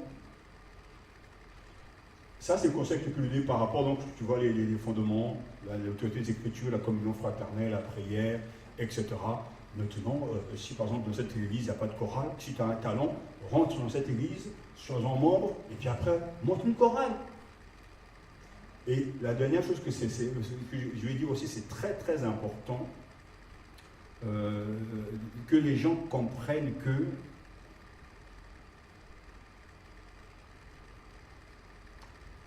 ils sont utiles dans l'église. Que s'ils font partie de l'église de Dieu universelle cachée, cette foi ne peut que se vivre dans un milieu particulier qu'est l'église. On ne peut pas ne pas vivre avec les autres. Le Robinson Crusoe, ça n'existe pas dans la foi. On fait partie d'une église, et ce qu'il faut comprendre, c'est que c'est là où c'est un signe de maturité. Je vais à l'église, et une fois de plus, je peux parler maintenant, c'est-à-dire, une fois que je vais à l'église, même si je ne reçois rien de l'église, moi, je peux apporter quelque chose. Il faut que les gens pensent de cette manière, je vais apporter quelque chose. Parce qu'il y a des gens qui vont dire que oui, à l'église, il n'y a pas la présence de Dieu, mais si puisque toi, tu l'as, amène-la. Et les gens, au lieu de penser de cette manière, et c'est ça que des fois qui me chagrine, parce que les gens ne comprennent pas que quelquefois on fait des sacrifices parce qu'on va être utile aux autres. Alors que l'enfant veut toujours tout ramener à lui. Mais l'adulte pense aux autres, même s'il n'a rien. Et à la fin, Dieu te bénira. Il faut absolument dire à ces gens découragés de ce que je viens de dire de manière générale, mais il faut aussi qu'ils qu'il faut qu'à un moment donné, que les gens doivent cesser ces enfantillages. Et surtout, il ne faut pas qu'ils idéalisent l'église locale. Surtout pas. Parce que c'est vrai que les nouveaux convertis, de nouvelles personnes viennent à l'église, ouais, mais on est déçus par l'église, etc. C'est beaucoup plus choquant et plus difficile pour les nouvelles personnes parce qu'ils assistent à des choses. Et des fois, moi, j'ai pris tout ce risque parce que je me suis rendu compte avec le temps, ça ne peut pas changer. Ça dit que même quand il y a de nouvelles personnes, quand j'ai des choses à dire, je vais dire parce que je suis convaincu au plus profond de moi qu'un élu de Dieu ne peut pas se perdre. Et qu'il faut être plutôt vrai avec les gens, leur dire clairement les choses, que de les laisser découvrir une certaine facette de l'Église, être déçus. Des scandales, il y en aura toujours jusqu'à la fin. Même jusqu'au retour, il y en aura toujours. Et Jésus dira malheur à vous. Pour celui qui fera tomber un de ses plus petits, parce que vaut mieux qu'on attache une pierre qu'on le jette dans l'eau, parce que ça prouve qu'il y en aura toujours. Mais malheur par celui par qui ça arrive. Quoi. Mais je n'espère avoir répondu à ta question, mais cessons d'idéaliser l'Église. Et apportons nous-mêmes quelque chose à l'Église, je suis sûr que Dieu bénira. Ça n'empêchera pas, parce qu'on est dans la parole du Seigneur. Il y a des pigeons voyageurs, des gens qui vont de gauche à droite. La semaine passée, il y avait encore un monsieur qui m'appelait, je ne vais pas citer le venir, mais il me dit voilà, je vais venir visiter, parce qu'il me dit voilà, c'est à peu près la 4e église que je visite, donc je fais le tour. Je dis mais il faudrait bien prendre des racines quelque part. Quoi. Et comme disait un jour le pasteur Eddie quand il venait prêcher à Héros, je m'en souviens, dit qu'il y a des gens, ils plantent un arbre, ils veulent qu'il la pousse tout de suite. Quoi. Il n'appuie pas. Il faut savoir planter puis attendre.